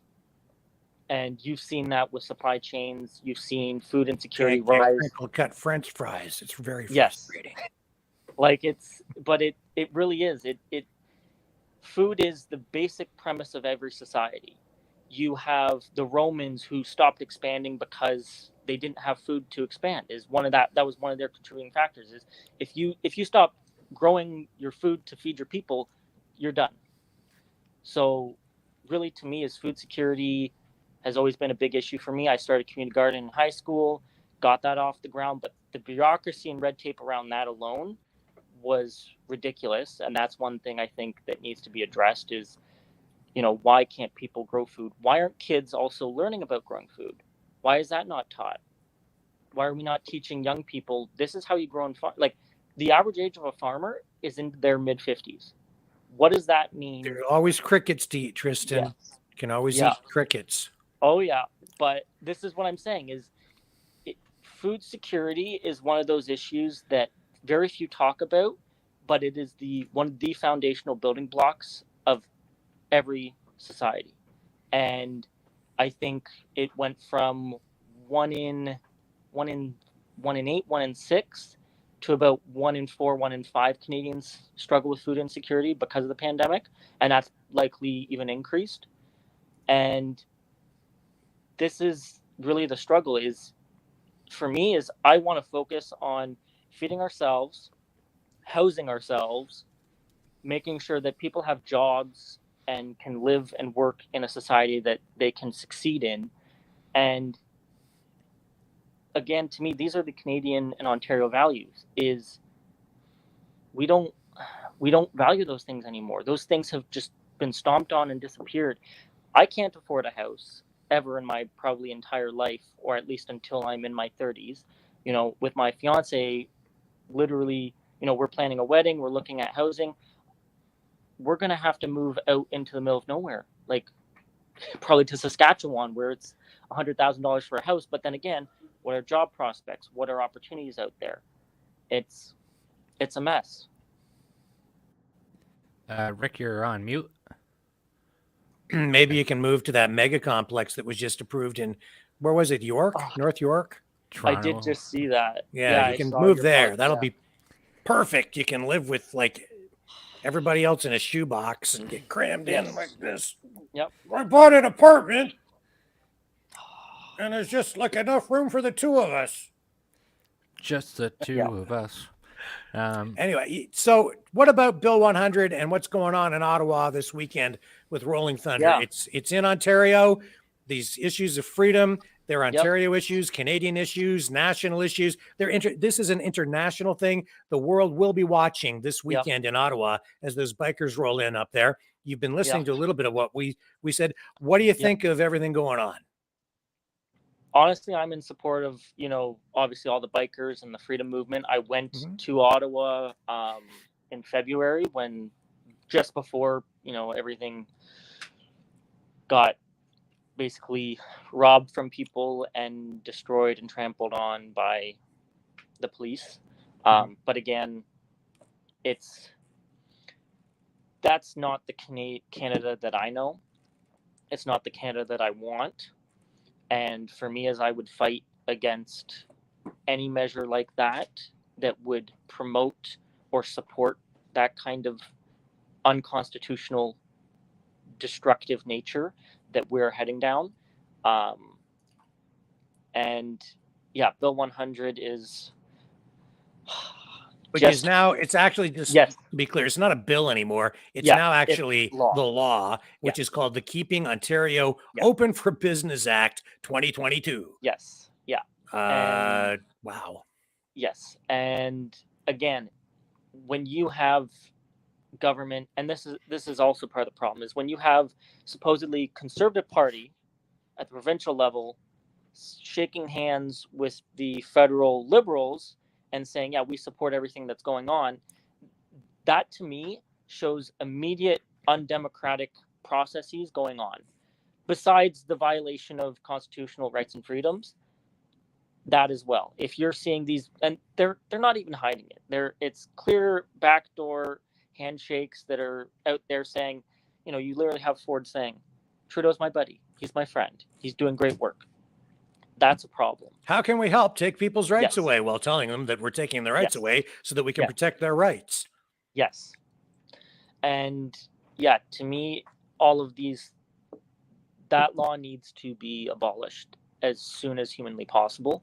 And that goes along with, and that's another thing for me is I don't see the necessity to necessarily, like, we need to go back and start taking away some of these laws that I don't even think we need to kind of stop the process of creating laws and bills and throwing things, because we need to go back and repeal and take away a lot of these things that already have and are going to continue to have very negative, very dire consequences that are going to continue to strip away democracy. It's going to continue to strip away any rights and freedoms and agency that any Canadian has. So Tristan, you're 23, Yep. and it's clearly the civil liberties issues that drew you to the New Blue Party. I'm not sure exactly where you are, fiscally, whether you're a fiscal conservative or whatever. But that being said, we can get into that maybe in a minute. But I'm just curious, as a 23-year-old person trying to start a life, what's the attitude out there, do you think, with other people in your age group? Are they also focused on freedom, or have we lost your generation? Where are they at? Because I don't know. I'm not tied in with people your age anymore, really.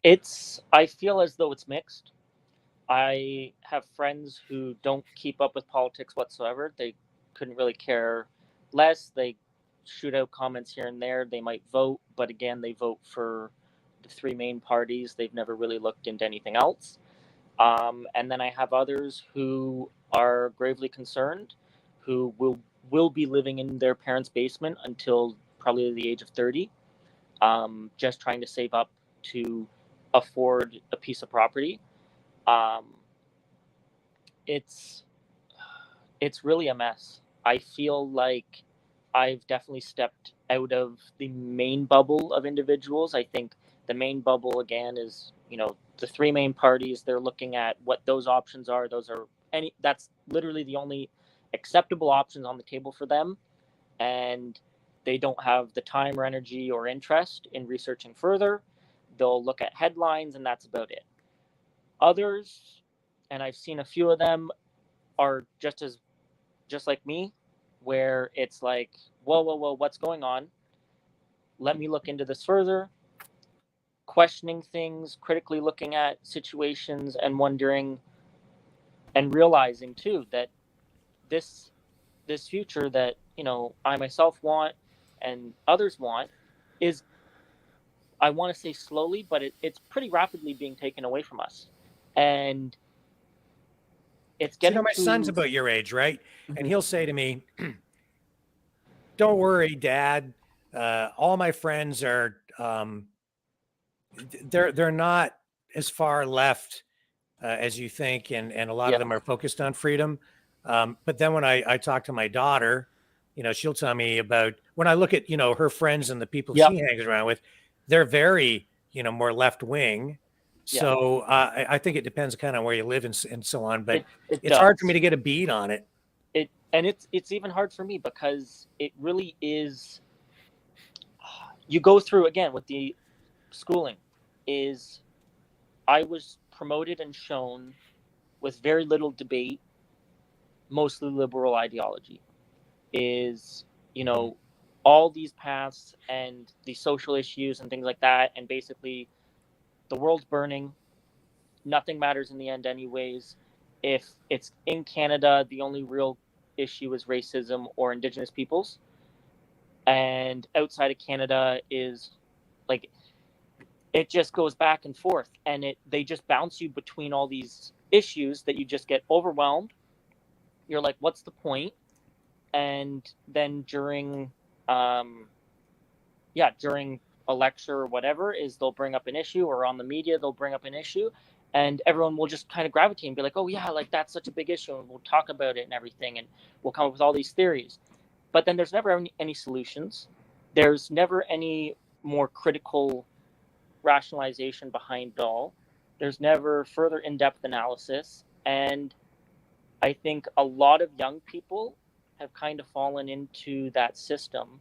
And then on top of that is they don't really have time to worry about politics, because they're looking around and they can't afford food. They can't afford housing. They're basically living day to day. And all these things just kind of compile up to.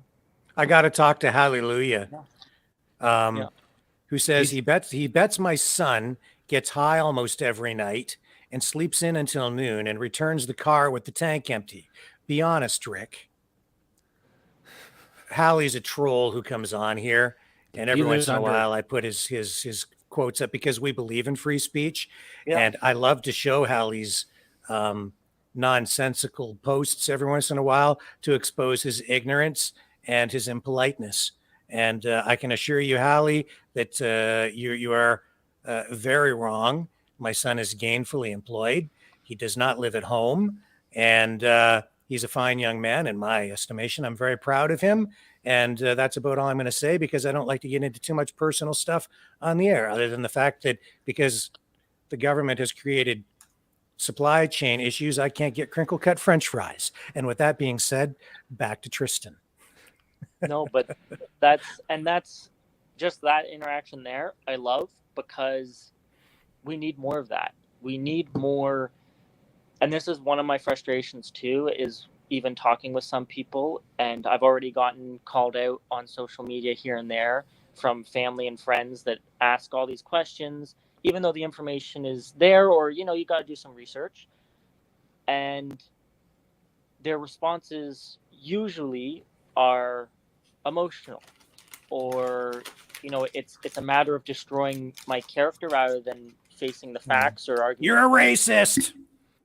So really, I just want to commend you for doing that, because I want to show people more and more that, because you say, oh, I'm a conservative, doesn't mean that you're, this umbrella term of racist, or you're a bigot, or, you live on some country farm, hillbilly type thing. No, it's about conserving the values that have always been and will always be important in our society. And one of them being freedom of speech and the ability to talk and discuss things like, civilized human beings. So yeah, and Hallelujah says that he bets my son could not wait to leave home. Yeah, that's probably true, because he's ambitious, and I love him. And like my daughter, I love her too. And they're good kids who are now young adults. And they couldn't wait to get out and get to work, Hallie. And That's what kids do. And that's what they should do. And thanks for pointing that out. So I'm glad that you understand that my son is an ambitious young man who couldn't wait to get out and take on the world. I'm sure that that's what you meant with that post. So I have to ask you, so you've touched on it a little bit in your statements that you've just made. You're making a stand here. You've drawn your line in the sand publicly. Me and Rick both know that's tough. Have you had any issues with that?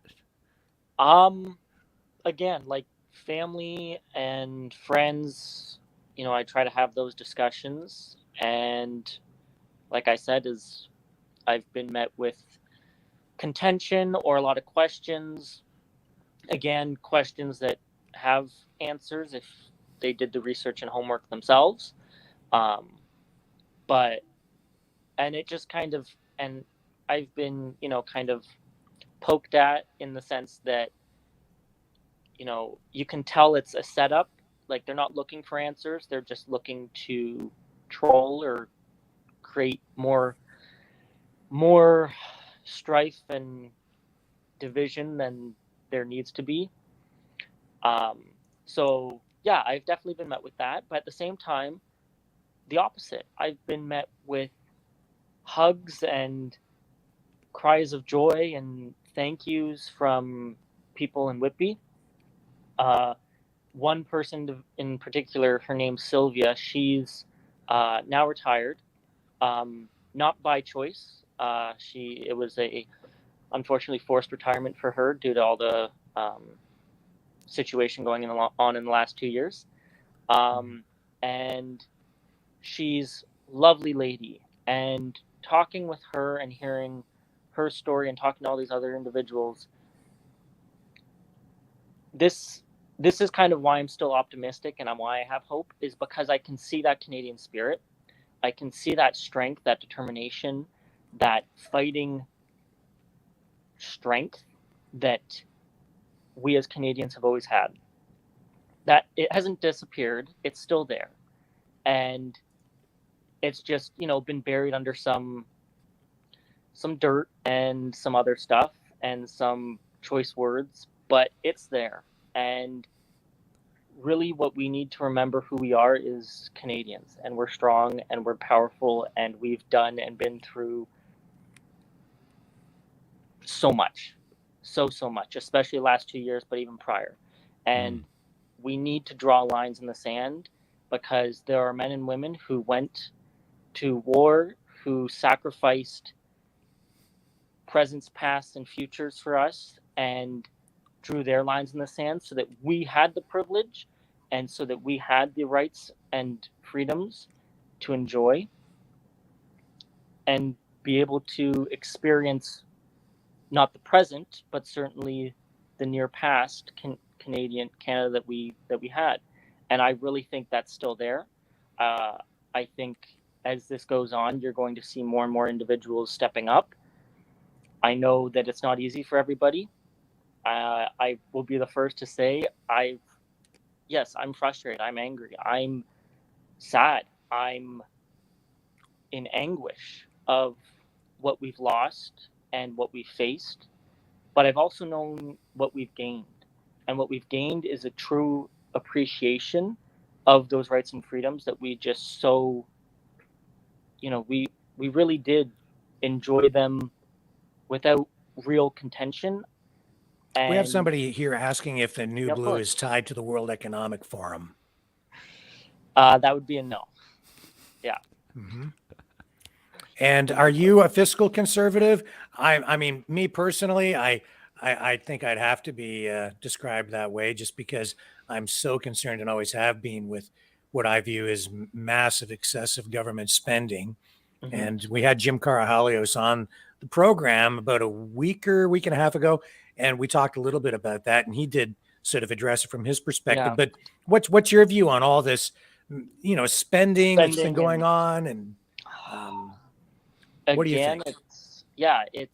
I think again it comes down to the unnecessary need for all this spending. Like you said, we had the last 2 years, we've dumped money into a medical system that's been screaming for help the last 20 plus years. And then we dump all this extra money in. Now we've got a housing crisis, inflation. Really, where to start, I guess, is really the true question. And honestly, again, it comes back to even my discussion about policy is where can we cut back, but also where can we put money that's actually useful? So again, with food and agriculture industry, it's huge for us, but we could probably save a lot of money if we were focusing more on growing all the food and making it cheaper for our citizens locally, and getting that 55-year-old farmer replaced with 20, and then building. Whoa, wait a minute. I'm 56. So Sorry. just hold your horses there, young man. But Well, you can't, but I will. Rick Walker's an old hoot. But point being is You want to replace us old geezers? no. Well, you've done your job. Like you've done. What are you talking about? I'm just getting started. You've done the well in terms of farming, though. That takes a lot. It takes Forced a lot of retirement at effort. 55, and I'm a year overdue. Tristan wants to put me out to pasture, Oh. everybody. I don't know. I was thinking maybe voting your way, but now I'm not so sure. Well, is there a particular concentration camp you'd like to send me to for old geese? Well, I think Trudeau's probably setting those up in no time. Don't even worry, I'm sure. But no, it really, to me, it comes back down to supporting the small business owners. I would much rather see 1,000 small business and medium businesses growing than 1 or 2 big businesses just coming in and taking up the whole monopoly of it all. So honestly, it comes back down to the basics of supporting the Canadians that want to work hard and building them up so that they can reinvest into our economies locally, provincially, federally. And see what you've started now, Tristan? oh no, oh boy. Of course. In today's segment of Maverick News, I'm no longer relevant. I've lost my edge as an artist. I'm so tempted to pull you from the broadcast right now. Even the Rolling Stones are still relevant, and they're fossils. They're older than I am. Anyway, you go ahead. You keep on talking. No, but that's just, nobody wants to listen to an old geezer like me anyway. No, exactly. Go back to bed, Grandpa. But just in reference to that, it was you that started, all this. So without you, I wouldn't be like this young. Don't blame the state of the world on me, pal. No, I didn't start all this. But your platform and your ability to discuss these topics, none of that would have started without you. So without the wisdom and the work that you've done, young guys like me can't do anything. Okay. So I'll take wisdom. Thank you. Yeah. But you're all right, Rick Walker. We love you. There's one for me. We love you. You Rick. keep going. I like the way this is going now. All right. But no, that's really like the basics is, building up that mom and pop shop instead of investing into more Amazon warehouse. Like I think Amazon in Whitby alone has 1 or 2. There's one in Ajax. You're having Amazon warehouses pop up everywhere.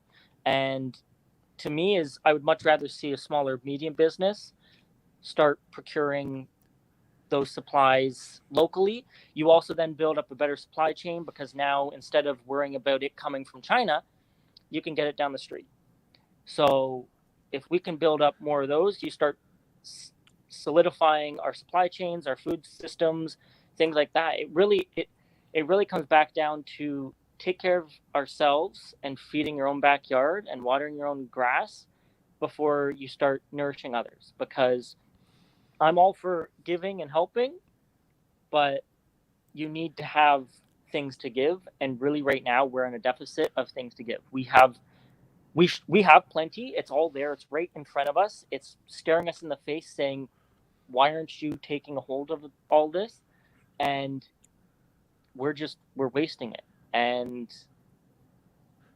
I really think that needs to be changed, and we need to work towards fueling our local economies and just having that grassroots start piling up. You've touched on some good stuff there for sure. We've seen small businesses very much impacted by everything that's happened, especially when it comes to tourism and hospitality. When you mention things like these Amazon warehouses and stuff like that, they don't also just come with warehouses, but they also come with a lot of powerful lobbyist groups. Yes. Mm-hmm. Are you concerned about dealing with that if you get into office? Well, when I look in the mirror, I'll tell you right now, I look in the mirror and I sleep very happily knowing the character that I have. And I think anyone around me would say the same. So in terms of personal influence from them, no. But certainly the barriers and challenges that will come because, the political realm it's a shark tank. And Well, I'll say this, you know what? You're too young to have been corrupted, because if you want to get a good apple, you don't go to the bunch, you go to the tree. Yeah. And you just got picked by the new blue. Yep. And you might be with the new blue party, but you're looking pretty green. And that's okay by me. Yeah. Well, thank you. And I think to me it really does come back down to, standing by the values, drawing those lines. And like, I'm okay to stand up. Like for me, I was considering even running as an independent, and I don't care necessarily the flag or banner that's above my head. For me I want people to look at me and say, this person has character. This person is someone that I actually trust and would want representing my community. And that's how I'll always act. Is I may not agree with everything under certain parties or banners or whatever, but I'll stand there and listen to you. I'll shake your hand. I'll, sit down for hours if I need to understand your perspective and the issues you're facing and find solutions or compromises to all that. Mm. And I find when you go down the lobbyist route, you're not getting character. We don't have politicians with character anymore. And I wouldn't even characterize myself as a political candidate or a politician. I'm a representative of the people. That's a politician is a salary and a job title. A representative of the people, that is an oath, and that is a promise and a duty that you're not going out there and shaking hands with, Amazon or big business and saying, you pay me this much money and I'll throw these policies through or look the other way. That to me is how we get in these situations now, where now you have... Here's a test for you. Yep. You have a factory, manufactures auto parts. Okay. It's been around since, I don't know, say the 1960s, and it's about to shut down. The company says it's not viable anymore. The union wants raises. The company says they can't afford it. People in the town rely on it. It's maybe the largest employer in town. And the people say the government's got to do something. Yeah. Government has to do something to save these jobs. What do? That's a tough one. I think, again, it comes back down to the middle ground and compromise. I would have an open session or an open hall with the company owner and have the people come and witness a discussion and try to find solutions and hear what the company is supposedly arguing about and what their perspective is. Plant's too old. It's outdated. Needs to be refitted. Yeah. The union wants too much money. It's not economically viable. They'd rather move to Mexico or China, produce the parts for a lot less, and import them into the country, and make more money. And the jobs be damned, and they don't care anymore. So they're going to leave town. What are you going to do? Yeah. Again, I think it has to come back down to showing people that there is effort from the government. Because again, you're saying the argument is that, the government has to step up and do something. And understandable. But if the people can see that the government is doing its part in communicating and trying to find a solution, that's the first step. Okay, so you're in talks, company's still going to leave. What are you going to do?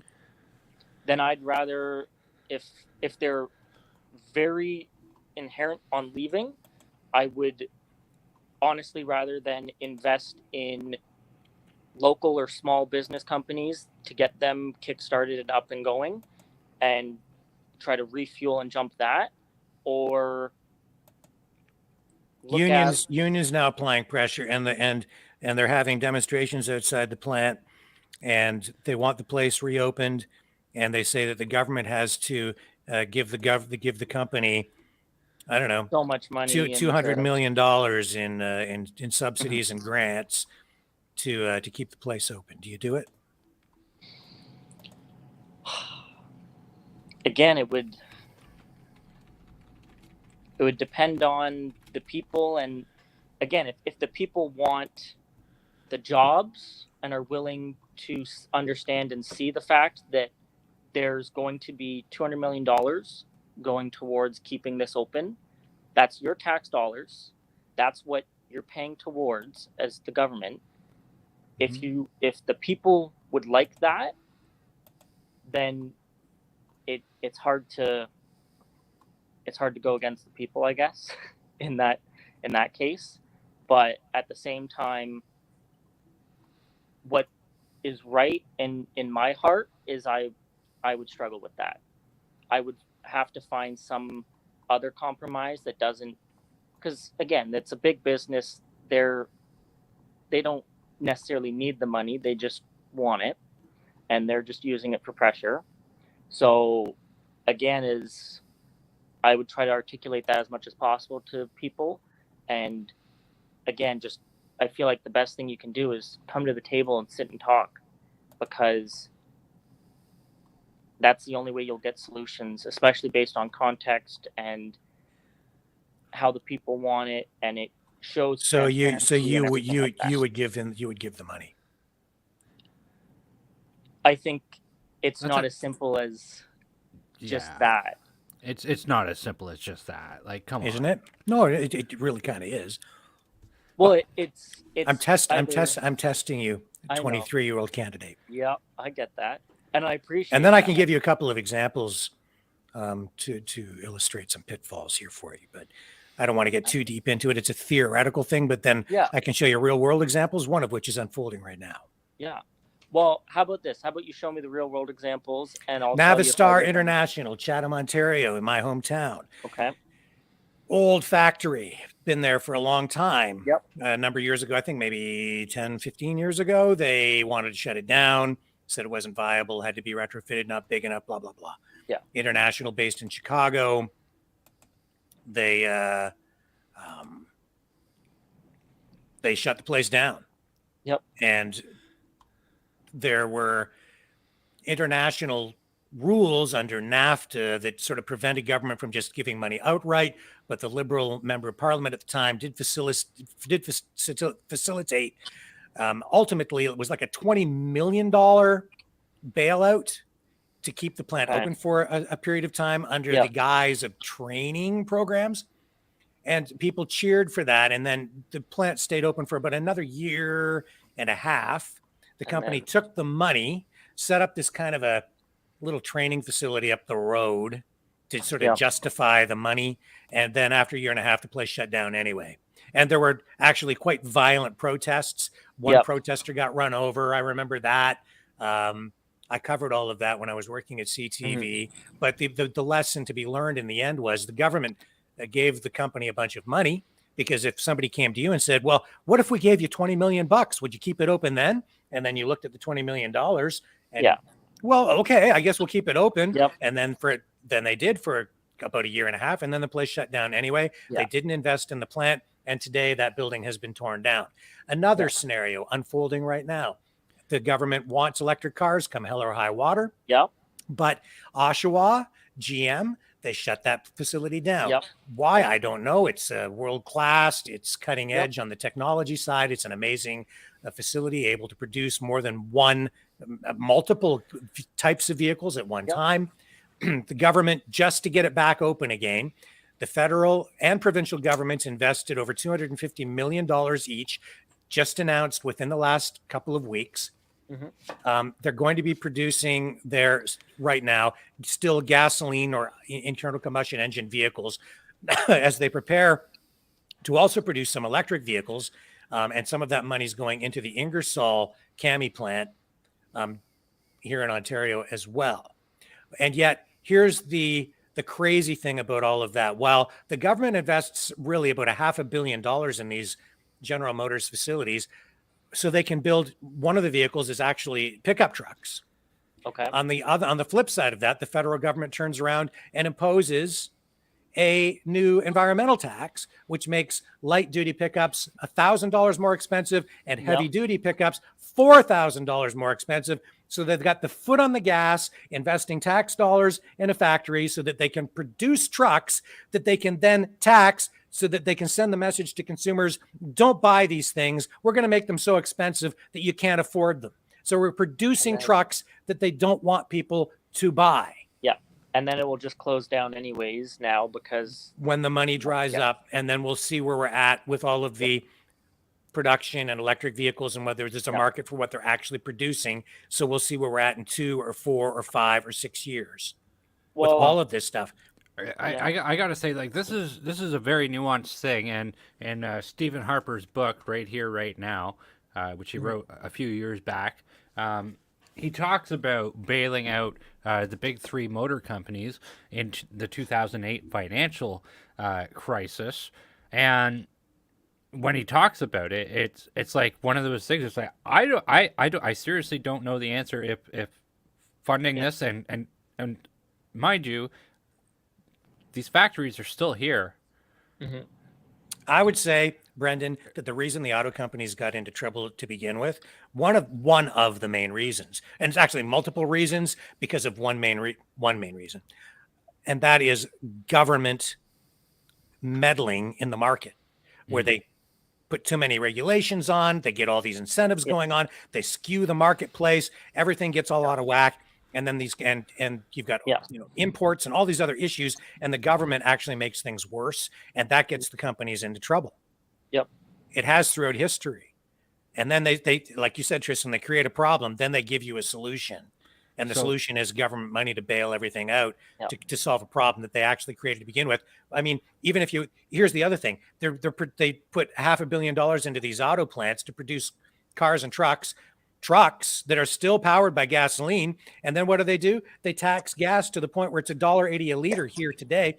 So people can't afford to put the gas in the trucks that they're producing in Oshawa. So then now you have, Is the answer better to just say, well, if you guys want to go, don't let the door hit you in the arse on the way out? Or is it better to fund those jobs? Like, I don't know the answer. It sounds like a deal with the devil, that type of scenario anyway. Would the market unscrew itself after you let that happen? Because, I mean, it seems like manufacturing is a dead thing in Canada anyway. Yeah. Just my thoughts on it, gents. No, I think again, kind of going back to even the electric, is you ask any electrician or any common sense person, Canada does not have the infrastructure nor the occupancy within the trades to build the infrastructure in time for what they're talking about. And so really that's a problem in itself. And we're going to need a lot of new nuclear plants. Well, they're closing down. They're closing down Darlington in the next. There's only one way to get enough electricity, and that's a bunch of nuclear plants. That's it. That's basically, they either want solar or wind, where it's variable energy, and can't do it. No, you can't. You can't. But Trudeau and the various other parties don't seem to understand that reality and truth mean nothing to them. Well, and this is again with the research that I was looking into, is for every wind turbine and solar power and anything that you do with that, it's going to be variable. So you're going to have ups and downs and extremes, and you're not going to be having consistent energy. And you can't produce enough that way. You just can't produce enough. No. And then because you can't produce enough, guess what you're doing for every single solar and wind turbine? You're building gas-powered or fossil-emitting power plants to make up for when that infrastructure is not working. So really now you're just spending extra money when you could have just, like you said, is if you want to build an extra nuclear power plant or find some other form of energy that's more consistent and cheaper. To add to some of the infrastructure woes that we'll have with plugging in every single car ever, a lot of municipalities and cities are banning outright gas powered lawnmowers and stuff like that. Like, so not only is everybody going to probably be cutting their grass around the same time and charging, they're probably going to be charging their car at the same time. It's just mind-boggling how they think that it's going to work this way. Yeah. So honestly, that's, again, it's like hell in a handbasket with everything there. You really need to look at, and this kind of goes back to the basics of food infrastructure and ensuring that we're taking care of ourselves before we start giving to others. And all these policies that they're putting in place, like you said, it's the bureaucracy and red tape that are just strangling companies, individuals at every avenue that they could, from whether it's your car, whether it's food, whether it's gas, whether it's everywhere. Now they want to tax you on when you sell your house and everything as well, I believe that they were talking about. Mm-hmm. And it's like, or I think the NDP was also discussing, they want to provide subsidies for, first-time home buyers, but they'll own a portion of your house. Like, I think they'll actually have equity within your house.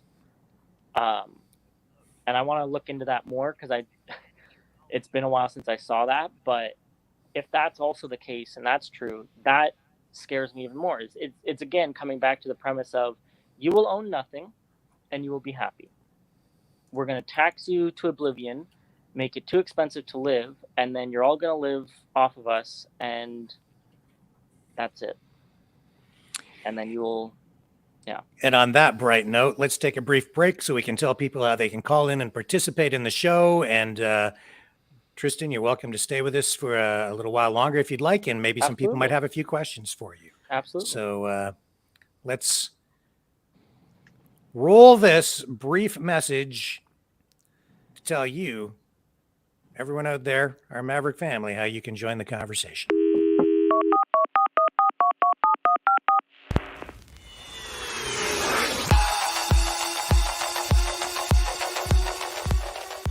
Join the conversation. Call 1-833-975-3733. That's 1-833-975-FREE. Speak up. Speak out. Make your voice heard. Maverick News. Fighting for freedom by defending your right to free speech. Be a Maverick. Join us.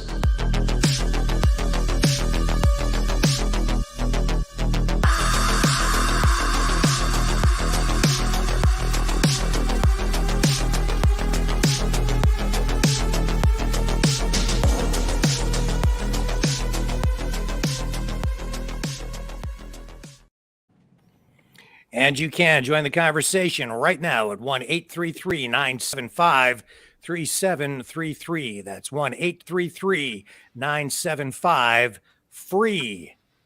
And by calling in, you can join the conversation. Ask Tristan anything you want. It's a Tristan free-for-all here on the Maverick News channel tonight. If you'd like to know what the address is for the concentration camp to send your old geezers to, I'm sure that he'll have that because I know a few people are calling for geezer genocide tonight.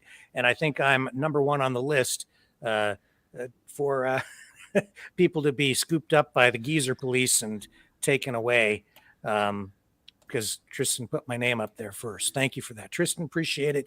I can't wait to retire. Oh, you're bitter about this. I am just a little bit. Sorry. Can you blame me? I'm only 56 for crying out loud. You can also donate and support our work here. I'm obviously going to need it as I retire for my old age pension. Yep. Not that there's that much in there. I am just going to take a moment to say that tomorrow on the Tristan show, we're going to... Yeah, the Tristan and Brendan show, right? Instead of the young guy and the old geezer broadcast. You can donate to support our work as independent freedom journalists at freedomreporters.com. You can click the hot link in the YouTube, Facebook, Rumble descriptions. It'll take you straight to the donation page, or you can support us in another way, and Brendan will tell you all about that. You can make sure that you smash the like button or the Rumble button, and this helps to ensure that we can continue to fight the algorithm. If you haven't already, please do subscribe. We are always looking for another Maverick to come into the Maverick family. There's room for everyone. Last but not least, if you haven't yet, please hit the bell to ensure that you receive notifications for all of our broadcasts. And we do appreciate all of the support, love, and hate that we receive from everybody. So thank you so much. And David Workman, I believe, is who we have on the line right now. David, how are you this evening? Where are you calling from? Sorry, I'm going to go in the other line, okay? Oh, hang on a second. You know what? Hang on just a moment. I actually need to bring you into the studio so that people can hear you. I always forget to do that last little click to get people up. And now you are part of the conversation. So, David, how are you tonight? And can you tell people where you're calling from? Yes, I'm actually calling from West Virginia. Oh, well, welcome to the show. And thank you. And I just want to let you know I support you, and I appreciate everything you do. Awesome. Well, thank you very much for that. So my topic tonight is basically talking about what's happening in Ukraine. I'm really concerned about what the Bible talks about in Ezekiel 38 and 39. I do know that according to the Bible, it talks about that Israel one day will actually be surrounded by Russia. And we can see how things are escalating over there. So basically, I just want to get your opinion. What do you think how things are heading over there in Ukraine, or we live in Bible prophecy, basically? Is that what you're seeing? Well, I'm not a scholar. I'm not well versed enough in religious studies to comment intelligently enough from that perspective. So I would be reluctant to venture down that road. I'm not an authority with regard to that. Okay. I can only say that I'm very concerned about what I'm seeing there, and I understand that even as we speak, Russia, if I'm not mistaken, and I have to verify this, but I think that Russia cut off gas to Poland today or tonight. Yeah, that's what I heard too. And then I think by them doing that, it's actually going to escalate things, and it's basically going to hurt us even more. We're going to see gas prices here in America continue to rise. I mean, this is just the beginning. I mean, I don't see this coming to an end. Do you? It just continues to escalate every day. David, I'm so concerned. I met with a friend of mine who's sort of he is definitely on the other side of the political spectrum compared to me. And it's always enlightening for me because he's like a window through which I can see the other side. And it's disturbing to me the level of, and I love this guy. He's a good friend of mine. We don't get into politics too deeply, but when I listen to him, I just see incredible ignorance with regard to issues like Ukraine, simply because the only information that he is getting, and I think the majority of people, the only place that they get it is from the mainstream media. And as a result, there's a lack of real understanding about what's going on. And I'm not here to be popular. I'm trying to bring people closer to the truth. And for me, the perspective that I have is our governments are largely to blame for the conflict over there because NATO has continued to expand in spite of Putin for the past decade asking them not to, and actually before Putin even came into power after the Cold War. And we've talked about that on this program, and they've been poking the bear and provoking. And people don't seem to understand that really Russia is acting in a way to preserve its own sovereignty. They see this as a major threat. And we have continued to provoke by dumping billions upon billions of dollars. The U.S. now, I believe, it was actually hard to count as of a few days ago. But they're up close to $4 billion that they've dumped into Ukraine in weaponry and money to buy weapons. That's just the United States, Canada, the UK. That's crazy. It is crazy. Yeah. They've given Ukraine will become this year the biggest recipient of military aid, eclipsing even Israel. which traditionally for the United States has always been the biggest recipient. They're fueling this fire. Some people are getting very rich from it. Ukraine has been an incredibly corrupt country. A lot of Western politicians and bureaucrats have been in there lining their pockets. They don't want the gravy train to end. We're being subjected to massive amounts of propaganda, not unlike what we saw coming out of Ottawa. The media here in the West is not the media that I used to work for when I was at CTV. It has become corrupt. They are lying to us about so many things on so many levels. It's hard to really understand what truth is anymore, in particular when it comes to these international kinds of issues. And it's extremely disturbing to me. And it's regular, everyday people that are paying the price. Ukrainians who have been dislodged from their homes, displaced, killed, relatives of people there killed as a result of this conflict, while both sides blame each other, and it's just regular people who end up paying the price. And massive refugee problem now, compounding other massive refugee problems. And I'm sure Tristan might even have something to say about this, because he went to school to study international issues just like this. And I don't know, maybe I'm completely off the mark, Tristan. I'm 56 and no longer relevant. So put me in my place if you think I'm wrong, but you go ahead and offer up your opinion and tell David what you think. The only thing David, you probably won't be able to hear Tristan unless you've got your computer up so you can hear him. There might be a little bit of echo that way, but he's not dialed into the studio that's the right way. But go ahead, Tristan, and just chime in. Yeah, the only thing I can simply say is no one really wins in war except for those that are profiting. So, at the end of the day, right or wrong is you're looking at those who are making money.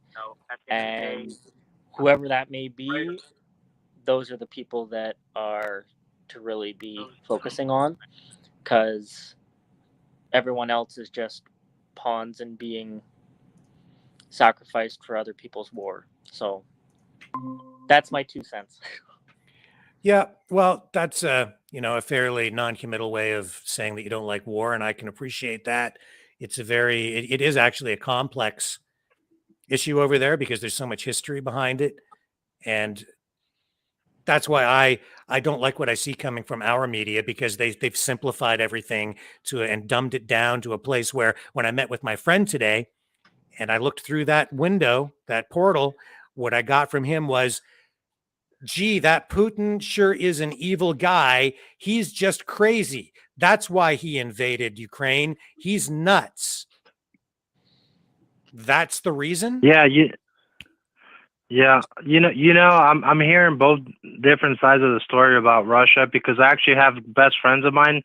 They got deported from Florida. They were Russians, and we lost communication there after Russia pulled themselves off the internet. Do you remember that a couple of weeks ago?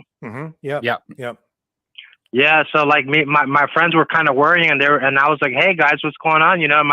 I was kind of joke with them. I was like, "Am I going to see you in the battlefield?" And they were kind of laughing at me, and I was like, "I'm ready. I'm always training." And I was kind of joking with them, and they were just basically telling me how things are getting crazy down there, and they're kind of worried about their economy, and they're seeing things going up, and then after that I lost contact, and ever since then I kind of worry about my friends and over there. It's kind of sad that I have best friends from Russia and I can't even communicate with them anymore on the internet, and it's just so sad. All I want to say is, I've been listening to your show almost like every other day. I appreciate everything you're doing. You're absolutely bringing the truth to America, and I really truly appreciate that. And I'm going to continue to support you as much as I can, but I'm definitely not seeing the way things are going in this country. Yeah. I'm just a little bit concerned as a Christian. I think we can all see how things are continue to escalate, like birth pains, like how the Bible talks about, and to the point where I'm just nervous that one day I'm going to wake up and we probably won't even see America anymore in the map. We might be nuked or an EMP, or it just continues to escalate. Can I ask you something, David? Have you heard much about the People's Convoy that has been rolling across the United States? I mean, of course. How much you hearing? I'm actually a truck driver. Oh, okay. I'm actually a truck driver. I actually used to work for Snyder. Mm-hmm. I used to be a truck driver over the road, and I saw how things were going in the country. And we all know how things have been going with the riots lately, the past 2 years, and I actually decided not to kind of get away from doing that, being over the road. It was too stressful for me. Things continued to get worse out there. I decided to come a little bit closer to home. I'm more in peace with myself, and my job. I still make good money, but now I don't have to worry about trying to get home in case something happens, Yeah. Well, can I clarify something? You said that your friend from Russia was deported. Is that Yeah. That's so he was deported, and it was because he was Russian. Is that correct? Yeah, that is correct. I don't believe he came in this country with papers, but he got pulled over and he actually got deported. Yeah. So I gotta say that's crazy. Yeah, it's great. I mean, the border, as we know, guys, the border is wide open. I mean, come on, we all know that. I mean, there's nothing new here. To be honest with you, even though I have an American name, my name is David Workman.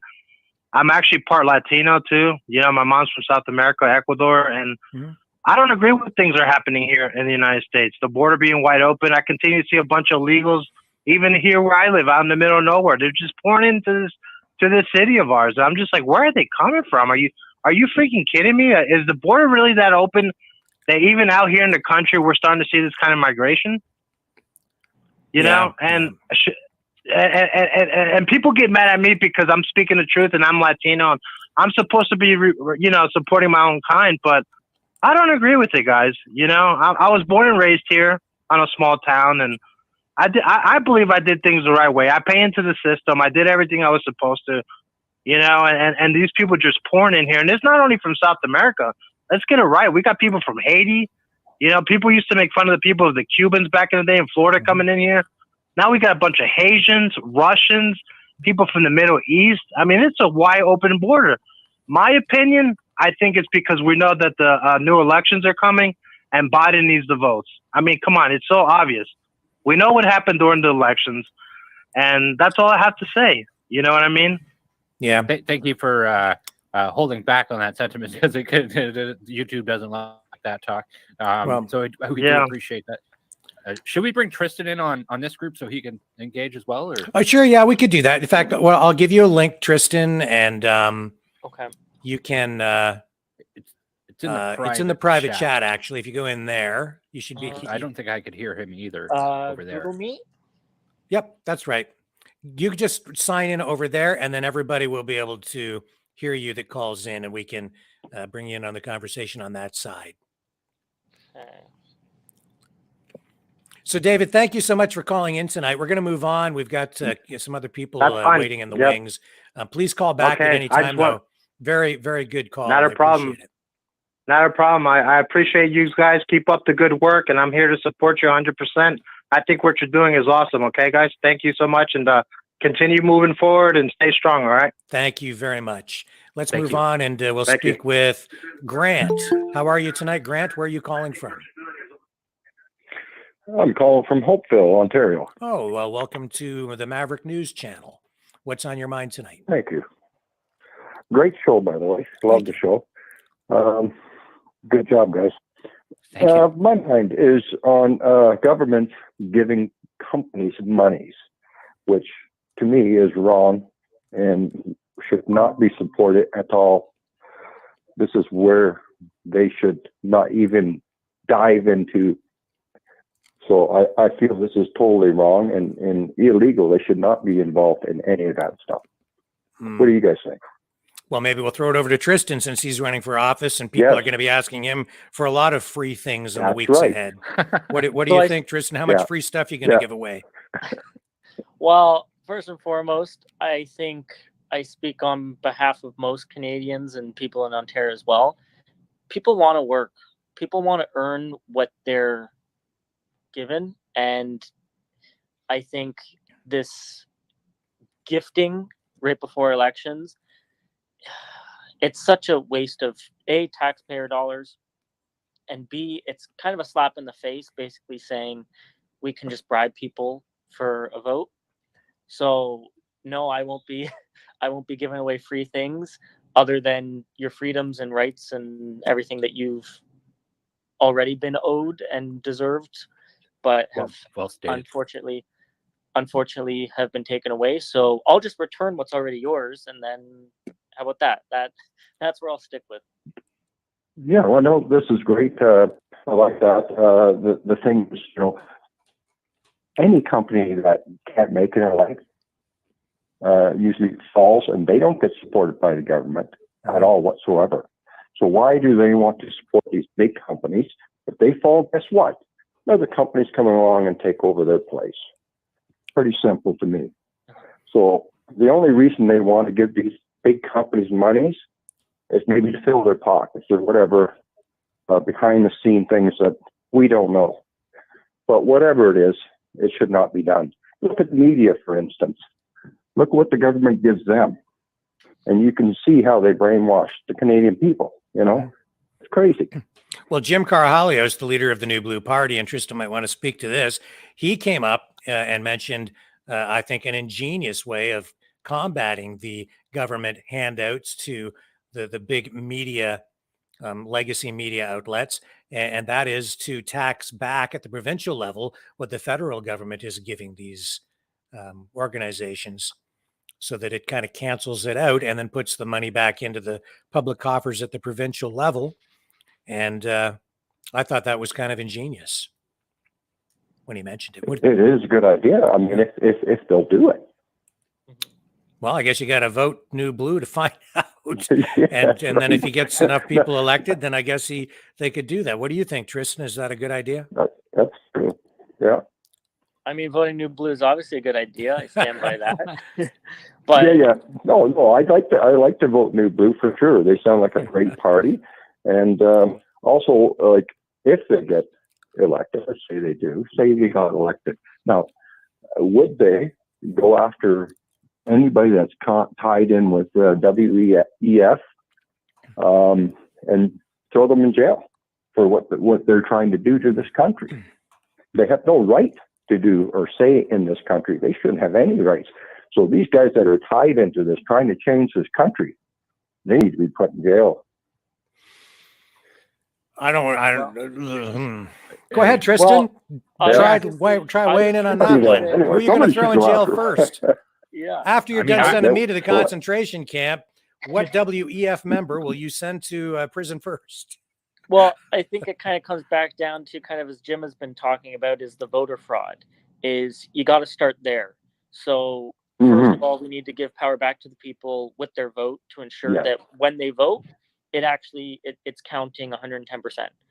That there's full transparency. So that's first, because then once you start getting that sorted and settled, then certainly down the road I think it's important to look at what kinds of corruption is there in government, if any, and where, and what have you. And again, respect the Constitution and proceed as such. So, and if we see a problem with anybody that has created a problem, are we putting them in jail? I gotta say, first off, it's not illegal to be a part of the WEF, and nobody's going to like me saying that. It's not illegal, I agree, but yeah, so it's kind of treasonous. Like you're trying to sell it your own country. Well, I will say this: Tristan is running at a provincial level, and I'm not sure that it's really within in his lane to be talking about the WEF on that level, right? And then. Yeah, I would also say that there's two sides to that coin, that we're all about freedom. And if somebody wants to WEF themselves to the end of time, that's within their charter right to do so. Whether or not WEF members should be allowed to participate in federal government cabinets, I think that's something worthy of investigation. But there's two sides to every piece of legislation. There's intended consequences, and then there's unintended consequences. Because we want the charter back. We don't want the charter dead anymore. No, I don't want the charter back. I want something completely new that can't be taken away again. New would be good. Yeah, we need something for the people. Something new, New Blue, for the people, so the people are stronger. You know what I mean? like the way the Trudeau's trying to do this, he's trying to make it so that the people have no strength whatsoever. Yeah. And this is wrong. The people, he's supposed to work for us, not the other way around. That is very true. Grant, we have to move on because of other people waiting for calls. Yep, I get that. Great call though, and thank you. And please call back again. It was a privilege to have you on. So appreciate it very much. But we're going to move on now and talk with Crystal. Hello, Crystal. How are you this evening? And okay, thank you very much. All right, take care, guys. Grant. And where are you calling tonight from, Crystal? Barrie, Ontario, Canada. Okay. yay! That's very nice. Yeah. So what are you thinking? I'm just wondering what the Blue Party might have planned for like the ODSP and helping with them and families and the wait lists for low income housing. Well, I'm not privy to any of that information as of yet. I know just based off what we've released so far, that's the main focal points on the platform. However, again, that might be depending on the region, because they've kind of given us quite a bit of wiggle room with, I can focus on just what the agenda is in my riding, but I can also focus on food security, which is a passion of mine, for instance. So which that's a concern for everybody too, right? Yes, well, that's exactly. So well, do you have a specific concern, Crystal? Are you? Well, at this point, I'm on, like, I pay full rent, and I'm finding it hard to be able to pay rent and have groceries and be able to take my kids anywhere or like do special things with them, because I'm more worried, okay, rent and food. Yeah. Because you're on ODSP? Mm-hmm. Yeah. So and my children are special need as well, so it's even harder. Yeah. So how much of an increase are you asking Tristan for? I'm not like asking. It's because we haven't gotten I haven't seen any, like, usually when rent goes up or food prices go up, usually ODSP will get a little percentage to help. And I haven't seen it in probably 6 years. And we are going through massive inflation, right? Yeah. And that's what scares me. Sure. I can understand that. And I mean, I don't know what your personal situation is, or, why you need the assistance. It's not really any of my business. We don't need to get into your personal circumstances, but do you think that the new Blue Party might take a look at something like that and potentially some increases in the face of inflation, Tristan? Yeah, I think in general, again, I can't speak necessarily for everybody, but to me I would love to see New Blue take more of a stand, and they have already in, helping the little guy. So that's small businesses. They want to help every citizen, with the 3% decrease in your HST and everything, is they're looking to cut back and give you that extra pennies here and there where they can. Certainly all of that is a complex issue, so I don't know that I can cover and answer it all right here in this instance, but I think at the end of the day, and again, with my passion being food security, is everyone should be able to afford and feed their family. That to me is huge. And I would struggle to see any person or party try to argue that not every person should have enough money, no matter what your circumstance is, to be able to put some food on the table, as long as, you're doing what you're supposed to, and that you're putting in the work, and that, like you said, is you're dealing with such a tremendous personal situation that really, is if the government can step in and ease that a little bit and help in what ways possible, then I'm all for that. Well, welcome to the political reality where people ask for help, Tristan, and they expect you to have all the answers at your fingertips, my friend. Yep. I get that. Well, I'm just because I've never voted in my life, and I'm going to be 36. So, and then this year I'm really trying to find the party for me. And if a party's like willing to help the smaller people that are more in need, and then I'm for that party completely. Absolutely. Because those are the people that need most the help. Yep.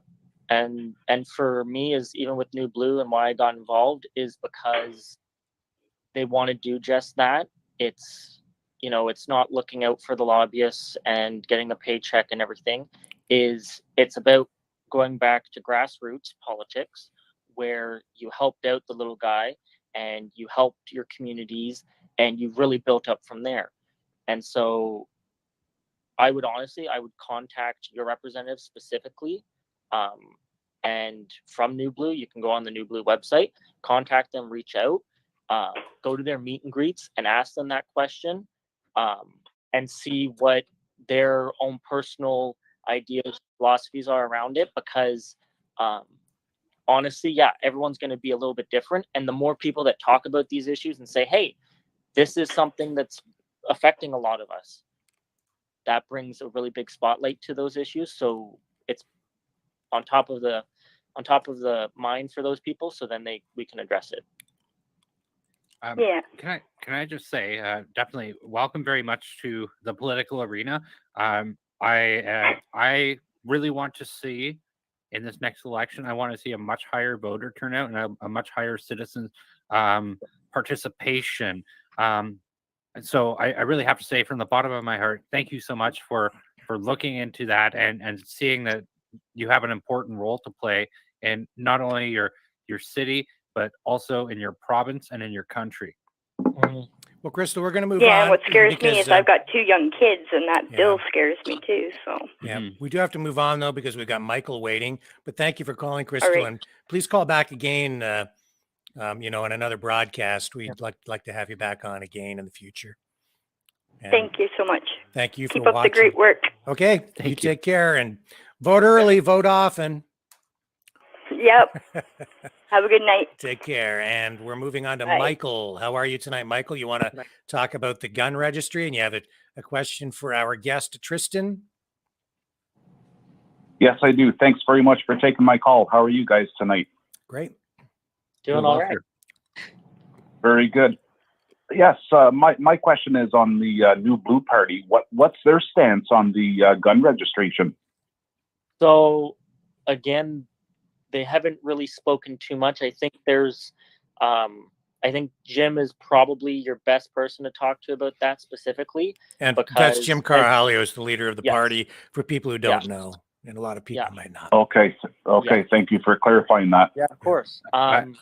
May I also clarify, gun registry was a federal program, and it is now the provincial Liberal Party under Stephen Del Duca, who wants to put forward a wide sweeping handgun ban. So any law-abiding firearms owner with a handgun who has a restricted license and have been approved by the RCMP firearms department will no longer be allowed to have a handgun in this country. Yeah, province. In this province. Mm-hmm. Yeah. Thank you. So go ahead, Tristan, speak to it. Let's hear what you have to say. Well, simply put, I'm, all for someone who's done all the legal due diligence to attain their firearm. I have nothing against that. Certainly, I'm against, the importation, illegal use of such firearms. And I would just kind of stick with that, really, is if there was policies or bills or laws in place where I could support the legal right to attain with proper security and background checks and everything like that to utilize a firearm, great. I'm all for that. As long as, it's not for the illegal use and purposes for crime and everything like that. Mm-hmm. I like Rick's comment about we need to maybe start right from scratch with a new like in the United States, they have their Constitution? Mm-hmm. Yep. And their Second Amendment is their right to bear arms. Yep. Mm-hmm. Yep. Yeah. Well, we certainly don't have the same rights in Canada that they do in the United States. People get very confused here, actually. Yeah. And Yes. don't understand that. Yeah. I would just say too is I would certainly want to go back to the like for us, our Charter and Rights and Freedoms, and add into there as well somewhere the Canadian spirit and the value of that and what that stands for, and have that be the focal point and the foundation block for building something new. Because I think, as you said, is there we need to either go back and add more guards and safeguards around our Charter of Rights and Freedoms so that things like this don't happen again, or perhaps, as you said, is completely start from scratch or amend it. But I think moving forward, we will certainly have a lot more debates and conversations about this, and hopefully we can find a way that brings Canada back its rights and freedoms. And let that be a lesson to all our U.S. viewers and viewers in other countries tonight. Your freedoms can be taken away. Government, and in Canada, we made it far too easy for them to do it by allowing them to include the notwithstanding clause in the Charter of Rights and Freedoms, which basically meant, as we just found out, that the Charter of Rights and Freedoms in Canada meant absolutely nothing. It gave the government the ability to just render the entire document meaningless and strip everyone of their rights at will. That's what they did they just declare an emergency, and now you have no rights, which means you never had any rights to begin with. Correct. And Rick, like the liberal government in the past couple of years, they're really picking away at the legal firearms owners. And like Brandon said, they now have started this with the handguns. Yeah. Well, about a year ago, they passed a law, or I don't know about a law or whatever, but they took out like about a 1,000 different long gun calibers that you can no longer possess. Yeah. So they're poking at that bear too. And that was never passed through a legislative body at all. It was just Justin Trudeau was like, "Oh, we're going to do this." Then Aaron O'Toole, the former leader of the Conservative Party for Canada, stepped in and was like, "Oh, we're going to reverse it." And then once he gets in, he's like, "Oh, we're not going to do anything with it." It's like, oh my God. We have to move on. We have a caller coming in. Looks like they're calling from the Ottawa area. Very good. Thanks for taking my call, Rick. Yeah, no, we really appreciate it, Michael. You have a great Thanks night. for your question. You call back I anytime. enjoy your show, guys. I watch it every night. Thank you. Thank you, really sir. appreciate it. Okay. Like and God share. bless. Like and share. God bless you too. We're moving on to speak with, I believe it's Brenda calling from the Ottawa area. Yes. Hi. How are you Hello. tonight? Good. Doing very well. How about yourself? We're fantastic. What do you want to talk about? Well, a few callers ago, somebody had, and you're bringing it up often about the charter. Mm-hmm. I've been following a group online, and it's the Canadian ladies that are pushing the Canadian Bill of Rights. Yeah. Because under the Canadian Bill of Rights, there is, it talks about the sovereignty of the person, and it's you and God. Yeah. I should have had all my paperwork. No, I understand exactly what you're talking about. I know what you mean. Oh, do you? Mm-hmm. Yep. Okay. Yeah, likewise. The Canadian Bill of Rights and when to use it. And the group that I'm following actually is called Stand for Thee. So it's stand, the number 4, thee. And they're helping people, stand up for the rights. Because yes, the charter is not working for I think the intention was to help people. But there is a section 1 under the charter saying that it is to do with the law. The law is the one that prescribes the force that can be used in order to take people down, sort of thing, or whatever. Yep. I've seen somebody alive last year, somebody had said, "Oh no, you're my Charter of Rights." And the police officer was arresting him, and he said, "Oh, under section 1, under the charter, the law is, there's a special word for it. Sorry, I don't know exactly the word, but it's under the law, the section 1 under the charter, and then he broke his thumb and Yeah, put it's the cuffs on notwithstanding it. clause. Yeah. Yes, that's right. It's up to the law to determine. Yeah, what, it restricts your rights. It allows the government to take your rights away under the charter. Yes. Which yes. is an extension yes. of the Constitution and an extension of the Bill of Rights. Yes, so that's do you have right. do you have a question, or do you just want me to comment on it? No, I just wanted, because people were saying about the charter, and I think we need to start educating ourselves on more on when we can use the Bill of Rights, and because when you're standing, using the Bill of Rights, and I'm seeing cases and hearing of cases that are going before courts and stuff being thrown out using the Bill of Rights.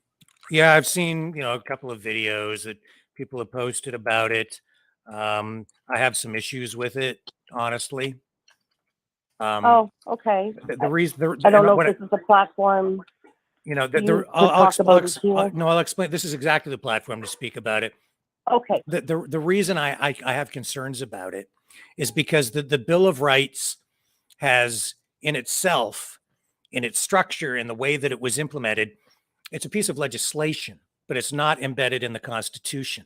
It was introduced by John Diefenbaker, and forgive me if I'm wrong on this one point, but I think it was in 1964 that then Prime Minister John Diefenbaker introduced that Bill of Rights. Yeah. And it really well written, and I think it was an important document. And there are certain precedents that have been set legally, and I'm not a lawyer, so don't take everything I'm saying as gospel, please. I mean, if you want a learned legal opinion, you should get it from a lawyer or a constitutional expert. But as I understand it, yeah, the Bill of Rights is a piece of federal legislation.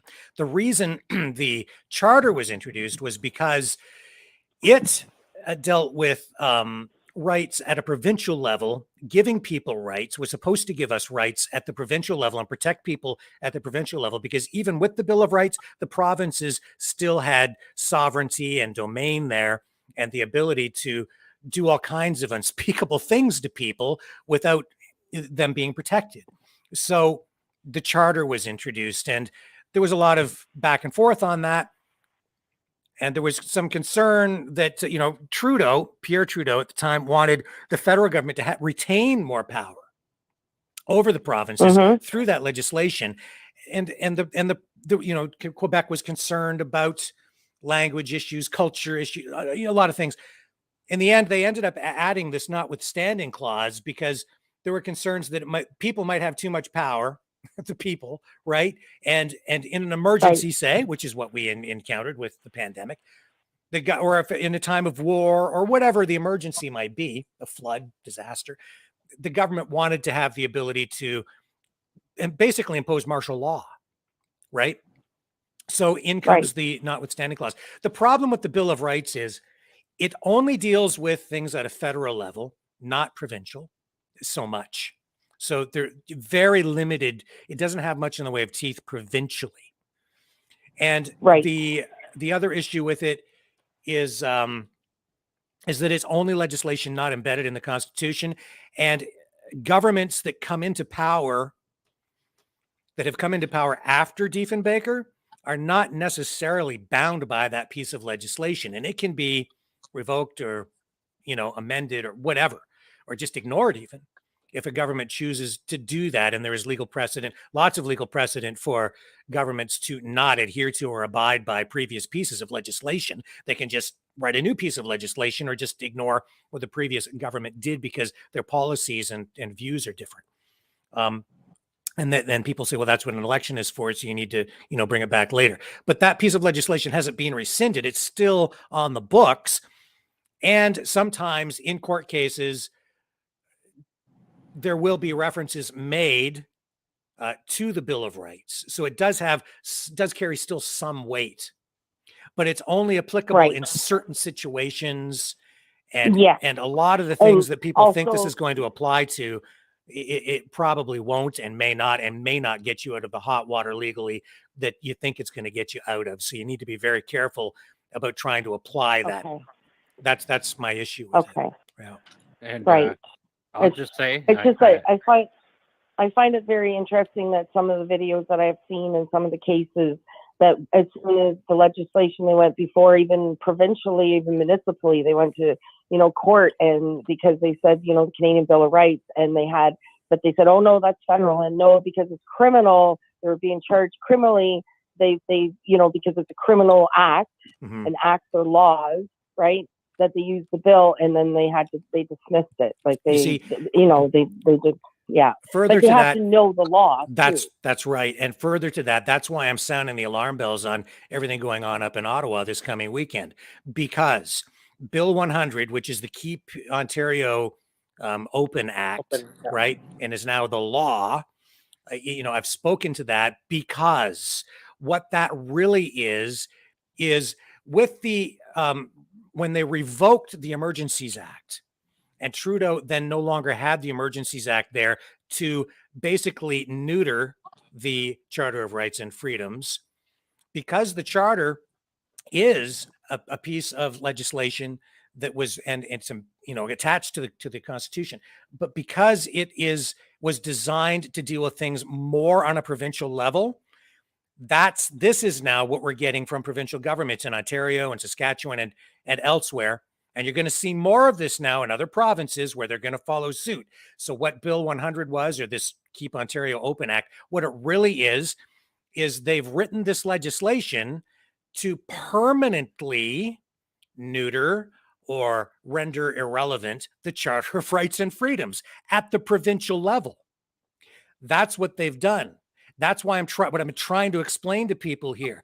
And right now, because this was just passed in the dead of night, as these bikers make their way to Ottawa this coming weekend, the police have already positioned themselves. They've prepared. They've already stated in that news release, which we read, and I made sure we skipped to that one section where they were already getting ready legally to investigate and charge people using. They didn't mention this legislation specific, but they're getting ready to use it. This will be, if they choose to, they can use this weekend as the first test of this new piece of legislation. And believe me, they will not hesitate. And I think they want to. And as these bikers ride up there, they need to know that they're riding into danger, and what happens to them may be used to set a legal precedent under this new law. People don't understand. Most people aren't even aware that this piece of legislation has passed. They don't realize that they really don't have any rights. And when they get up there, and they could do this in any town at any time in Ontario right now, you don't even need to get to Ottawa. You could be stopped in your hometown, and they might be thinking you're heading to Ottawa to participate in something. And they can just say, under this piece of legislation, we think you're going to Ottawa to participate in a rally, and we're arresting you, and we're confiscating your motorcycle right here on the spot, and we're taking your driver's license, and you're going to jail. And they can do all of that, all of it. And I am not exaggerating. That's how incredibly insane this legislation is, and how much power that gives the cops. So under that whole legislation, do you know what section it would say that they could use at their whatever sort of force they would use, or how they would?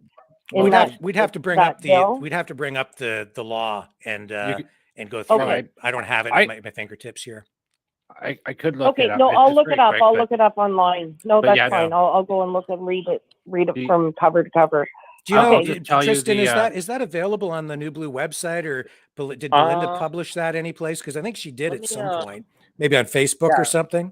Because it is available, obviously through Ontario Parliament. You can go to their website and you can read the bill. Yeah, that's now law. Okay, and everything there, so you can just go on there and find Bill 100 and I actually have it here.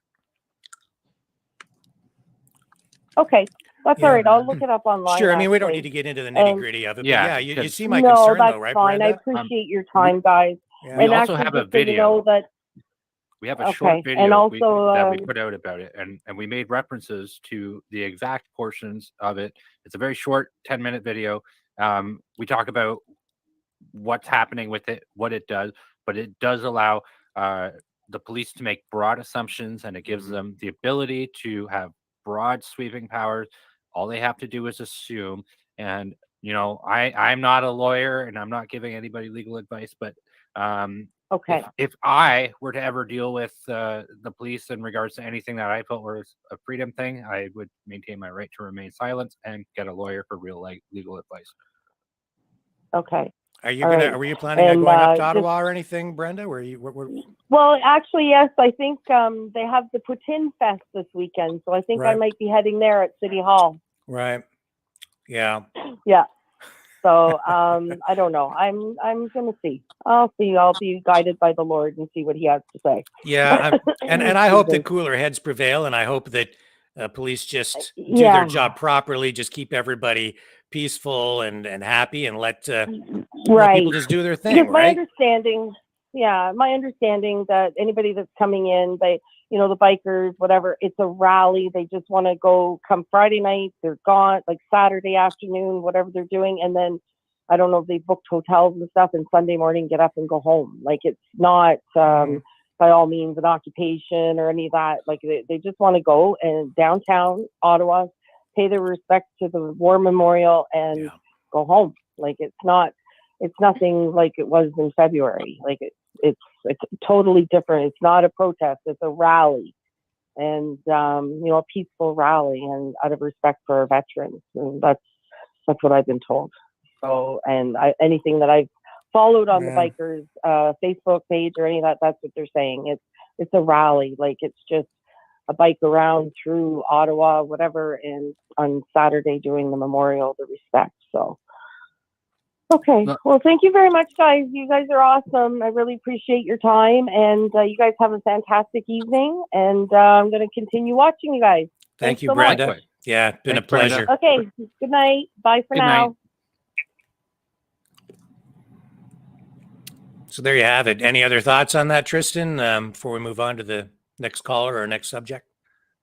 Yeah, just like even just kind of experiencing that too, is I heard her kept saying it's a rally and like trying to protect herself, and that to me was heartbreaking, because what I saw was someone who was so deep down, you could tell that she was concerned about saying it was a protest, or that it wasn't, exercising their fundamental rights and freedoms, because you now have fear of our government.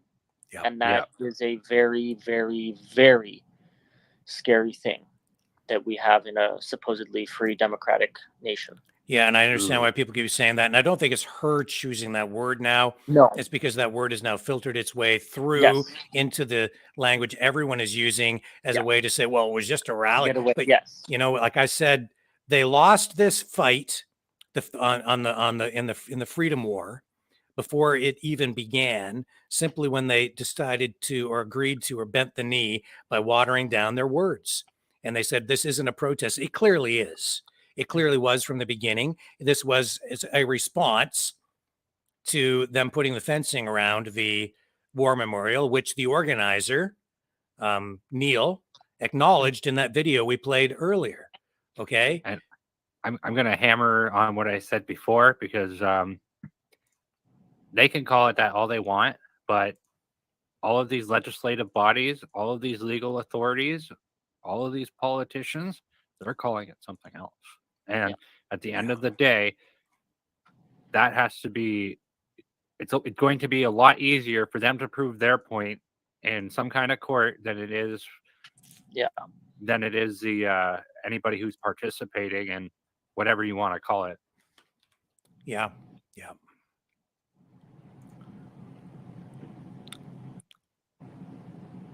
So that's kind of where I'm at with all of that. I think just maybe we should offer like some kind of solutions for people, because some of the comments earlier were saying stuff like calling us liberal hacks and stuff. And no, that's not it. On the opposite. Here's the thing. My message is, don't give another inch. And anybody that does, you're just doing more harm. So don't water down your words. Be honest, be peaceful. Yes, I'm all for that. Absolutely. Got to be that. Got to be law abiding too. And if you can't go down because they won't let you, then don't go. Do something different. I'm telling people we need to get smart when we're fighting for freedom. Do other things, more creative things that I'm not even going to talk about here because you might not want to reveal your tactics, right? I'm not saying do anything unlawful. I'm saying be smart. But I don't think that this plan where, where people thought they were just going to get on a bunch of motorcycles and head back to Ottawa. And many of these are the same people who were up there participating in the Freedom Convoy to begin with. It was just that it was winter and they couldn't take their bikes. But to just go back and think that they're just going to let you ride in, they're not. Even when you were meeting with the public liaison officer and planning the route and everything, he's sort of doing his job. But yeah, they put the kibosh on it. Of course they did, because you're the enemy. With these people on that side of the political spectrum, to them, you are the enemy, and they're not going to let you in, and they are at war with you. Justin Trudeau declared war on truckers, on middle-class people, on working-class people, on people that he says are misogynists, racists, homophobes, all the different slanderous things. I've already gotten into this, okay? Yeah, but I want to give people something to take away. Like what's something different that we could be doing? We need to also not just criticize us, but also offer some kind of solution or something. I think that's a very fair statement to make. I think you examples. Throw it right back at them. Mm-hmm. If they're going to boycott businesses, we boycott businesses right back. If they're going to call the cops every time a freedom fighter shows up, then every time they have a damn protest, you call the cops and complain about them. And you get the cops to go down and you accuse them of disturbing the peace and causing mischief. Those are two things. So everything they're doing to you to screw up your life, you make their life equally as miserable. At every opportunity, you sue their ass, because that's what they do to you. When they're coming to you and trying to destroy your life, literally, by taking your job and using lawfare against you so that you can't live your life, then you turn it around and you do the same damn thing to them.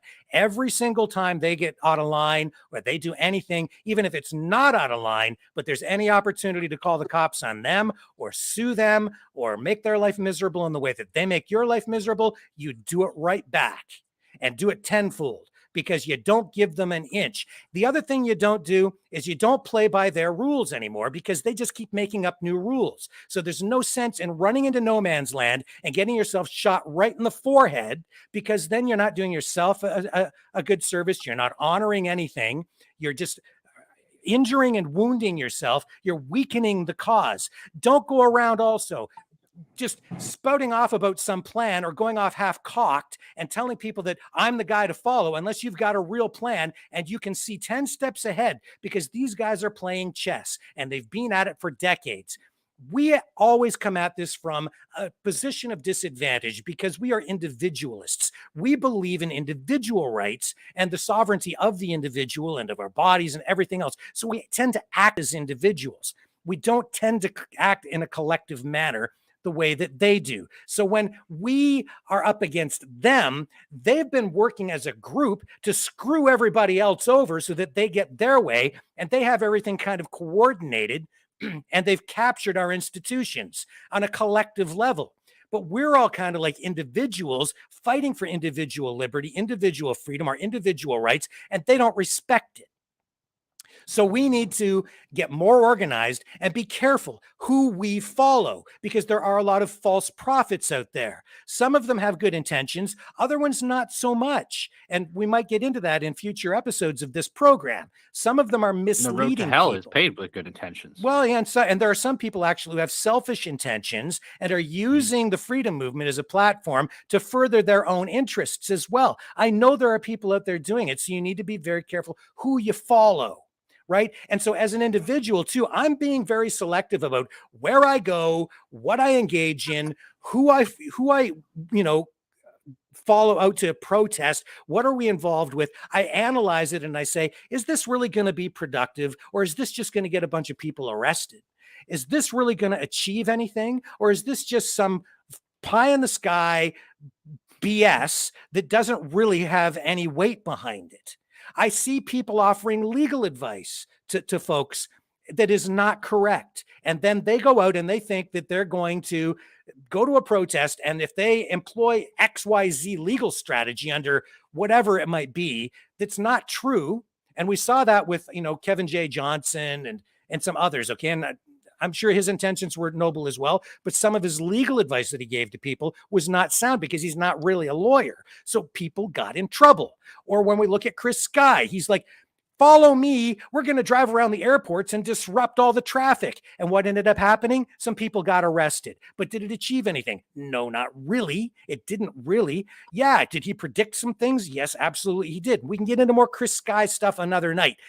And I don't really like to pick on him, but that's just an example of some people follow that stuff blindly. You can't, because you could get into a lot of trouble. When we're telling people during the lockdown, just open up your business.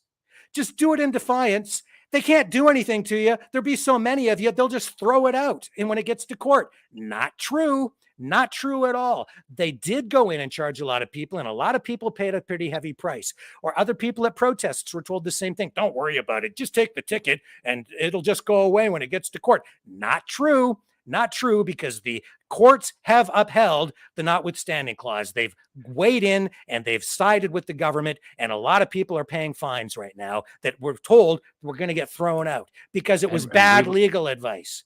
So these are just some things. We will be highlighting those individuals too for you. So we will be showing you that side of the spectrum when the time comes. It's not ready yet, but we do have a story that's brewing about that right now, and we will be talking about it. But that's the main takeaway. And so, Brent, absolutely. You touched on something important there, Rick, that you said, if they sue us, let's sue them. Well, hey, you know what? There's a lot of money being spent on gas this week, and it could certainly go into consulting with the JCCF or other authorities. And we have right now, Brian Peckford with a legal challenge, on the charter, because I think he's right. And if his legal challenge is upheld and that notwithstanding clause is held to a higher standard, then that helps to restore our rights. So that's a very valid thing to be doing. So that's a good example of how you sue their ass, right? And you take it to court and you fight legally back that way. You use lawfare back on them. That's a good example. Maxime Bernier was on the other night. He has a legal challenge that's being dealt with a group of people now in front of the courts that goes to trial in September, where I said, actually about 4 or 5 nights prior to interviewing him, I said, we need to challenge legally using lawfare these mandates preventing unvaccinated people from getting on planes, trains, and buses, and having other restrictions still imposed upon them because they are unconstitutional, because they're discriminatory. It's a human rights violation, but it has to be challenged in the courts. But there's no sense in us, even though I said it, to duplicate that process, because because after speaking with Max, now we realize that there is already a legal process in that vein unfolding as we speak. So we need to support that. And it's the Justice Center for Constitutional Freedoms that is dealing with that particular case and many others. And we need to support them. And they are always looking for support, and you can support them. Right. You can check out their website, and all the information is on there for sure. And so it's not, I don't mean to come on here and rip Neil, okay, but or rip somebody else who's trying to do something. I respect what they're trying to do. The problem is, you need to get smart. You need to go where the puck is going to be instead of chasing the puck to where it is, because by the time you get to the puck, it's already gone over to the place where it's going to be. Be Wayne Gretzky, be a smart player. Don't run into no man's land to get yourself shot, because you're just going to chase the puck and by the time you get there, it's gone. And then you're just going to have the referee throw you in the penalty box, potentially, right? So just be smart, protect yourself, think of things through. Don't make yourself a liability to the cause by having yourself arrested and having yourself destroyed financially if you can't afford it. If you want to go up there and you want to take a stand and make yourself a martyr and say, arrest me, cop, because I have these rights, so take me to court and set the precedent around me, more power to you. Go ahead and you can test the courts that way if you think you have the financial resources to mount a legal challenge against that. I'm not against you doing it if you want to put it on the line. I'm just saying people need to be careful. You need to protect yourself. You need to protect your families. And we need everybody that we can able to fight, not just this coming weekend, but for weeks and months and maybe decades to come to get the country back. And we can't do that if half of our people have been thrown in the slammer or they're all bankrupt because of lawfare. So we need to get smart. I think one of our callers tonight put it best. This is not a sprint. It's a marathon. Did somebody say that tonight, or am I going through some sort of mental health issue? That was me. Yeah. Well, thank you, Tristan. No worries. You're absolutely right in that, my friend. And this is not a sprint. It's a total marathon. Yeah, we have Greg, I think, on the line. Is Greg with us right now? Hello, Greg. I'm on the line tonight. I just want to say a few. I want to touch on a few. First of all, I want to say to Tristan, you're the only party that's going to save Ontario. You're the only party. All the other parties are corrupt. They're all together, NDP, Liberal, and we'll call them, I won't even call them the PC party, because I voted for Doug Ford, and he's not doing nothing for me. Welcome to the Buyer's Remorse Club. Oh, yeah. I think he fooled a lot of people. And I am big time concerned about the cheating I think is going to go on with these machines. I don't think there's any place in them. There's no place in them on the federal election.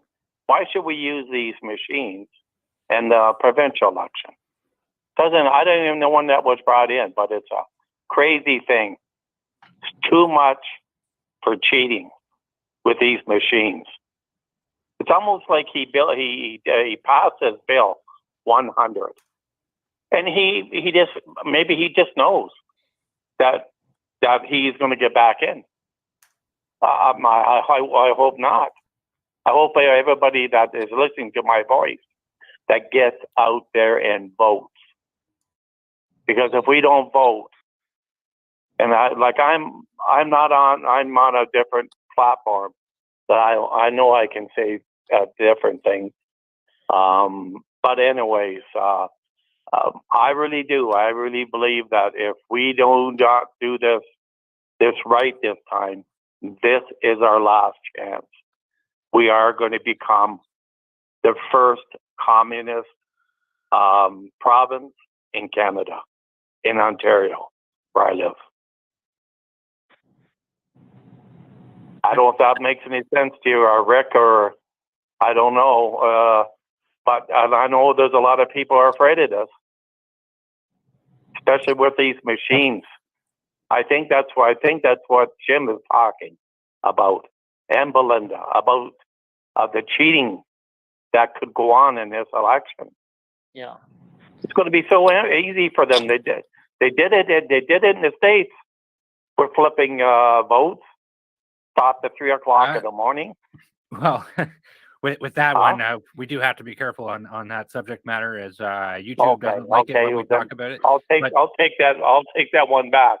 Yeah, but I will say, and Rick Walker does hate this, and you are correct on many levels of what you're saying, but Rick Walker hates it when I say Doug Ford is an excellent campaigner, and yes, that is something Tristan especially. Yeah, but I don't think he is. I think he has, and there is people that are getting out of his party right now. Why are they folding out? Christine Elliott, she wanted his job. She ran against him. Mm-hmm. Now she's dropping out. Why is she dropping out right now? This election. She's an embarrassment to our party. Well, my party, it was my party. It's not my party now. The new blue party is my party. Because this is our last chance. It's our last chance. And it makes me afraid. And then a couple months ago, if I believe, now you might be talking, Rick, about this no withstanding clause. Mm-hmm. But Trudeau went on there and said there is a loophole in the Charter of Rights and Freedoms that their government knows and they're going to use it against us. You remember him saying that, Rick? Not exactly in those words. I'm not sure exactly what you're referring to, but I know the clip you're talking about. It is actually a clip out of context, where he is explaining how it works. Wasn't explaining this. He wasn't saying that that's what he was doing with this situation explicitly. So, I thought he said his government could do it. I'm sorry.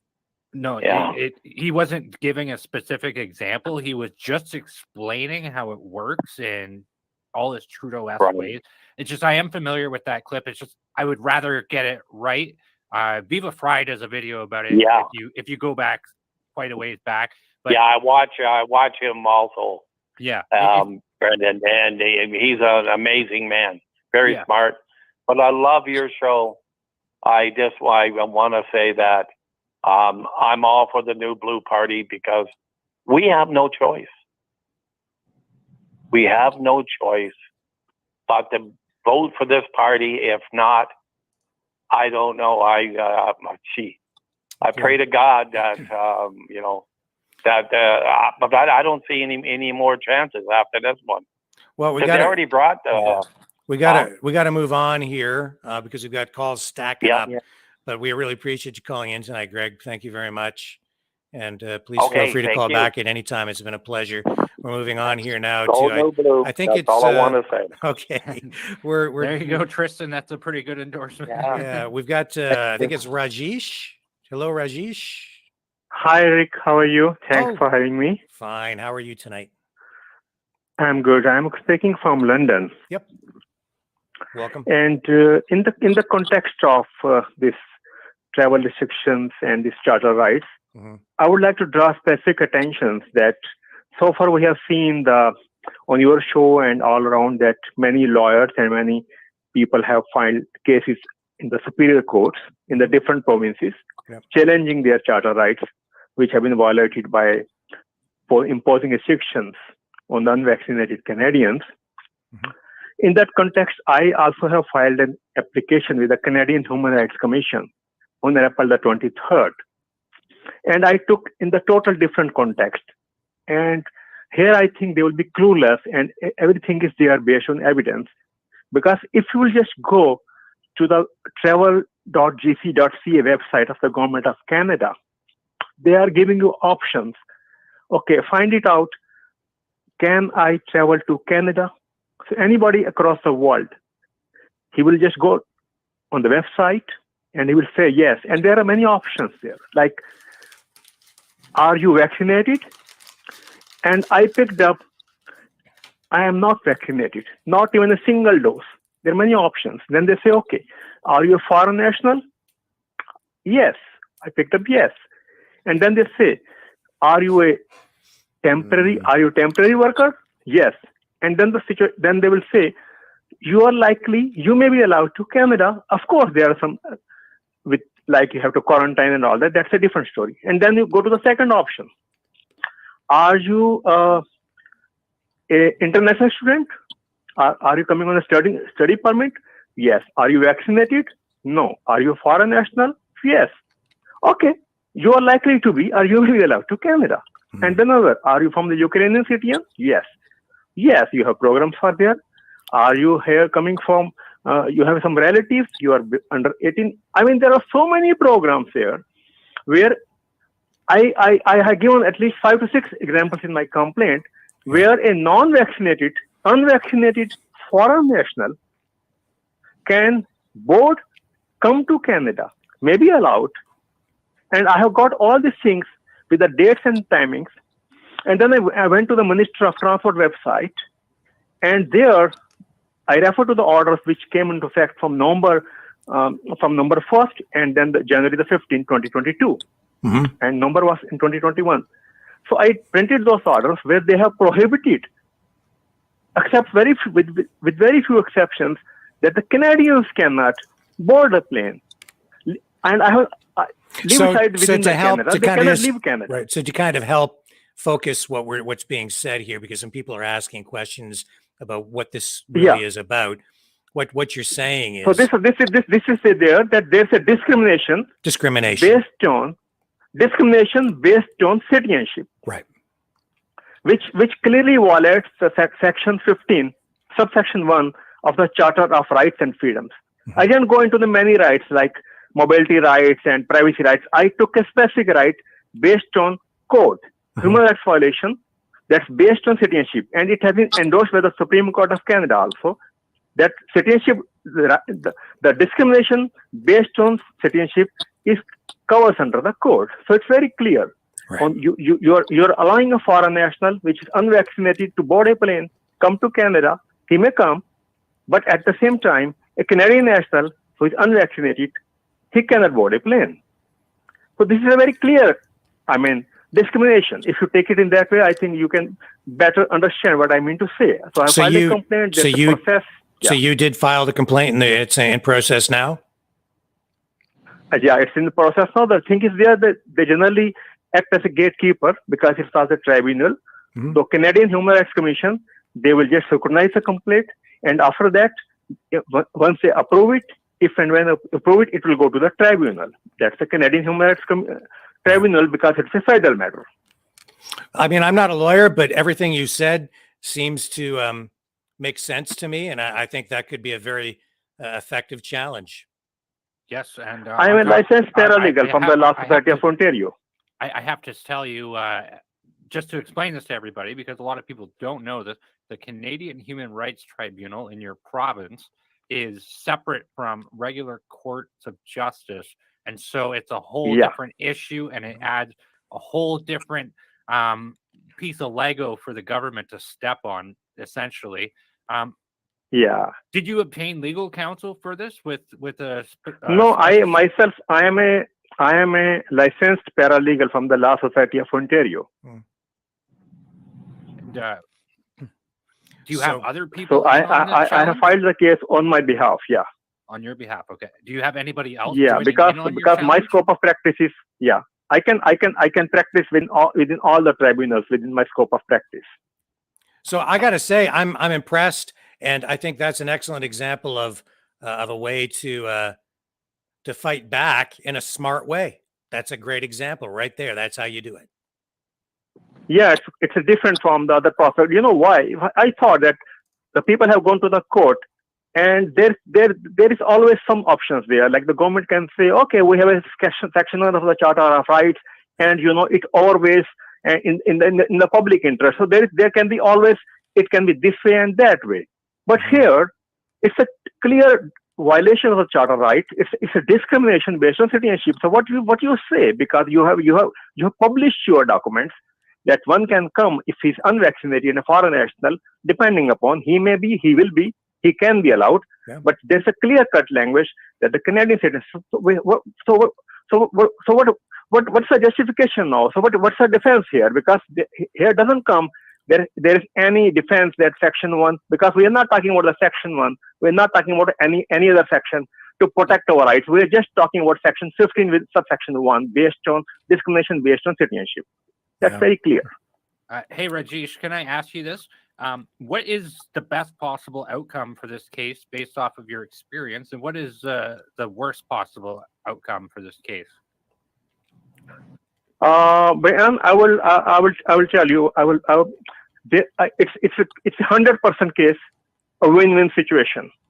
There's no ifs and buts, because it's all documented, and they're documented from the government of Canada website, from their transport department and from their travel department. So I don't think so. If this case doesn't go towards a winning side, then I will be totally dejected and demoralized. I mean, then I'm a legal professional.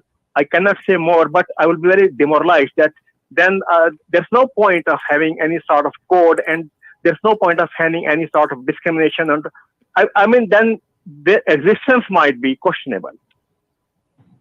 Mm-hmm. Well, we'll have to definitely. I'm not sure if you're familiar with the Maverick email, but we'd like to make sure that you have that, so you can follow up with us with the results on what you're going through on that, because I think that's important. Yeah, actually, Rajesh has my phone number, so okay. he calls me from time to time. I am in touch with Rick. I called him twice also. He was great to promptly answer the call. So you people are doing great job, and I wish you all the luck. And I don't know how to contribute because you are working for the cause, which I have never seen. Very few people, maybe a handful, a couple of people, are doing it in such a dedicating and passionate manner. I really, I do salute both of you. Thank you. And what you've done tonight, just by calling in and sharing this with people, I think that's very helpful too. And it does show a positive, constructive way to do something that could make a real difference. And I applaud you for it. I thank you. I think that's a great. Thank you very much. It's all with your motivation. I'm motivated after watching your show. Believe me, I was watching silently what's going on, I'm deeply motivated, encouraged with your show. The kind of courage you people have. I don't know how many people you have given the courage to come forward. I'm one among them. Thank you. Well, I think we all share a passion for the country and for freedom. That's what motivates all of us at the end, right? So, you're hosting a very patriotic show. You both of them, and I like I said, my salute to both of you because it reflects the patriotism, and really I appreciate that. Thank you very much. We're going to move on. Call back anytime, and you've always got my number, so you know how to find me. And okay, bye-bye. Thank you very much. Take That care. was Bye-bye. a great call. Let's move on and pick up this call with John. How are you tonight, John? Where are you calling from? Hi, good evening. From Scarborough. Okay. Yeah, great show. I'm addicted to it. Maybe you can set me straight, okay? There's a lot. I voted for Ford last time, and I'm kind of disappointed this time. Yeah. But there's three conservative parties right now running, or four? Yeah, well, three, I guess, right, Tristan? Yeah, it'd be three. Yeah, there's three, and if it's between Ford and Liberals, I still rather have Ford. Now, don't you think that we're going to split the votes by the three conservative, and we're going to give the Liberals the win? It's all yours, Tristan. Can that happen? You go ahead and take this one. Absolutely. So the issue is splitting the vote comes when there are multiple choices. The issue is that there aren't multiple choices. There is only one, and that's New Blue. And the reasoning for that is because the Ontario Party has only recently really started establishing itself. They don't have members in every riding. We have members in 122 at 124. So if you're going to go at a problem, or you're going to want to put your best foot forward. So New Blue is really the true established opposition that's been doing so for the last year and a half. So I understand the concern for splitting the vote, because a lot of people talk about splitting the vote and their worries about, okay, what do we do? But the issue is conservatives are no longer conservatives. Ford's flip-flop between varying issues that he should just not have flip-flopped between. PPC is federal, PPO. so yeah. Oh yeah, PPO is provincial. Yeah.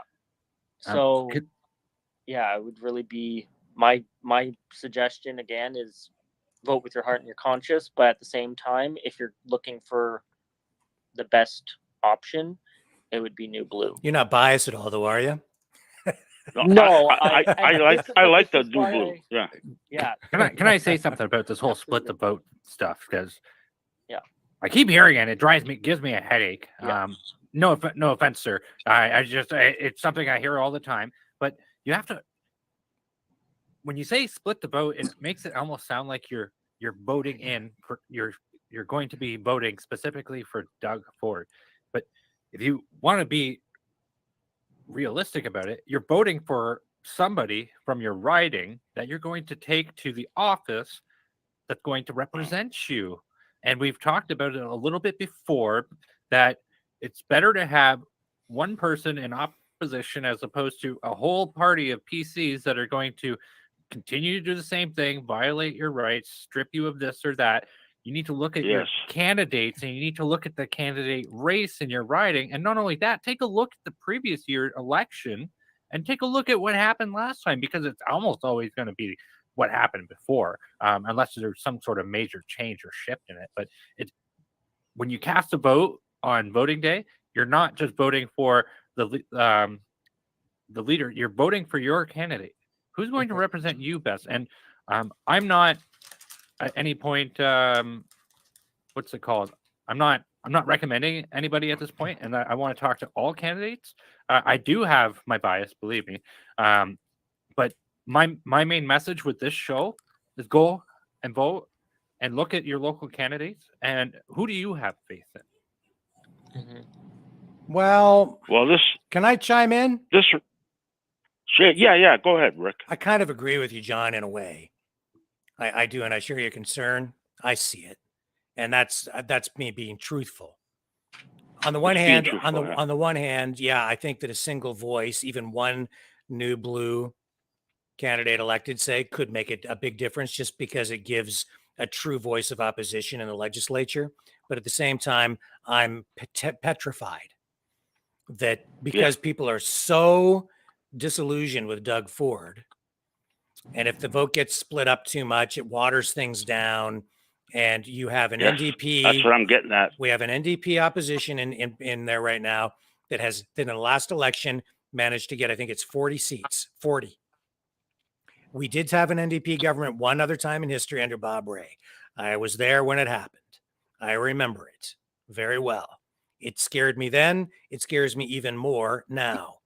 If the NDP is able to capitalize on the momentum that they had in the last election, and we end up with an NDP government in power, you can basically crazy glue that damn mask to your face, because it ain't coming off. Pack your bags and leave. Right? Not a province. Right? That's right. And get ready for... Go to Quebec. Oh, my God, yeah. So, that's why I'm so afraid of that. And even if you got the Liberals in, they're not much different than the NDP. That's right. That's what I'm getting at. at. The Conservatives under Ford, at least you get some fiscal conservatism to a degree. Exactly. A little bit, yeah. A little bit. But he's out there throwing money Don't get around me wrong. like I crazy. love the Blue Party. You know. Yeah. But I've been listening to this station. Blue Party is excellent. Yeah. I just don't know what we do, because I think you're right in that, as I've said this before, it's really hard to cut through and get people to stop voting out of habit, stop voting just for brands. And Tristan, you touched on all this, my life, right? I've been living here 30 years. All my life, I vote conservative. They're all immigrants. They all vote Liberals. Like my area, there's no way I'm going to beat the system. Yeah. All right, because they're all Liberal voters here, and I've tried every year. We're going to get it. Even the last election with Trudeau, I even voted for that other guy, because I didn't like him, but I don't like Trudeau. And what do you think of all this infighting that we're seeing, like between Jim Carahalios and Derek Sloan and the New Blue and the Ontario Party? That there've been feuding going on that way. It's been kind of weird, I think, to watch it unfold. I mean, do you want to speak to that, Tristan? And I don't know, maybe we ask John, what do you think? Have you been following any of that? Does that concern you? Because that also kind of weakens the entire conservative base, I think, when that's going on, right? Well, I've been following it, and I'm saying to myself, hey, listen, the Blue Party is never going to get in there. That's a right. I've talked to everybody. They got no chance in hell of forming the government. You mean? They're the best. Mm-hmm. They're the best. They're the best. Ford's the only chance that we have. If everybody votes blue and the other one, they're going to split the votes up, and they'll do. The Liberals might squeak in there, or NDP.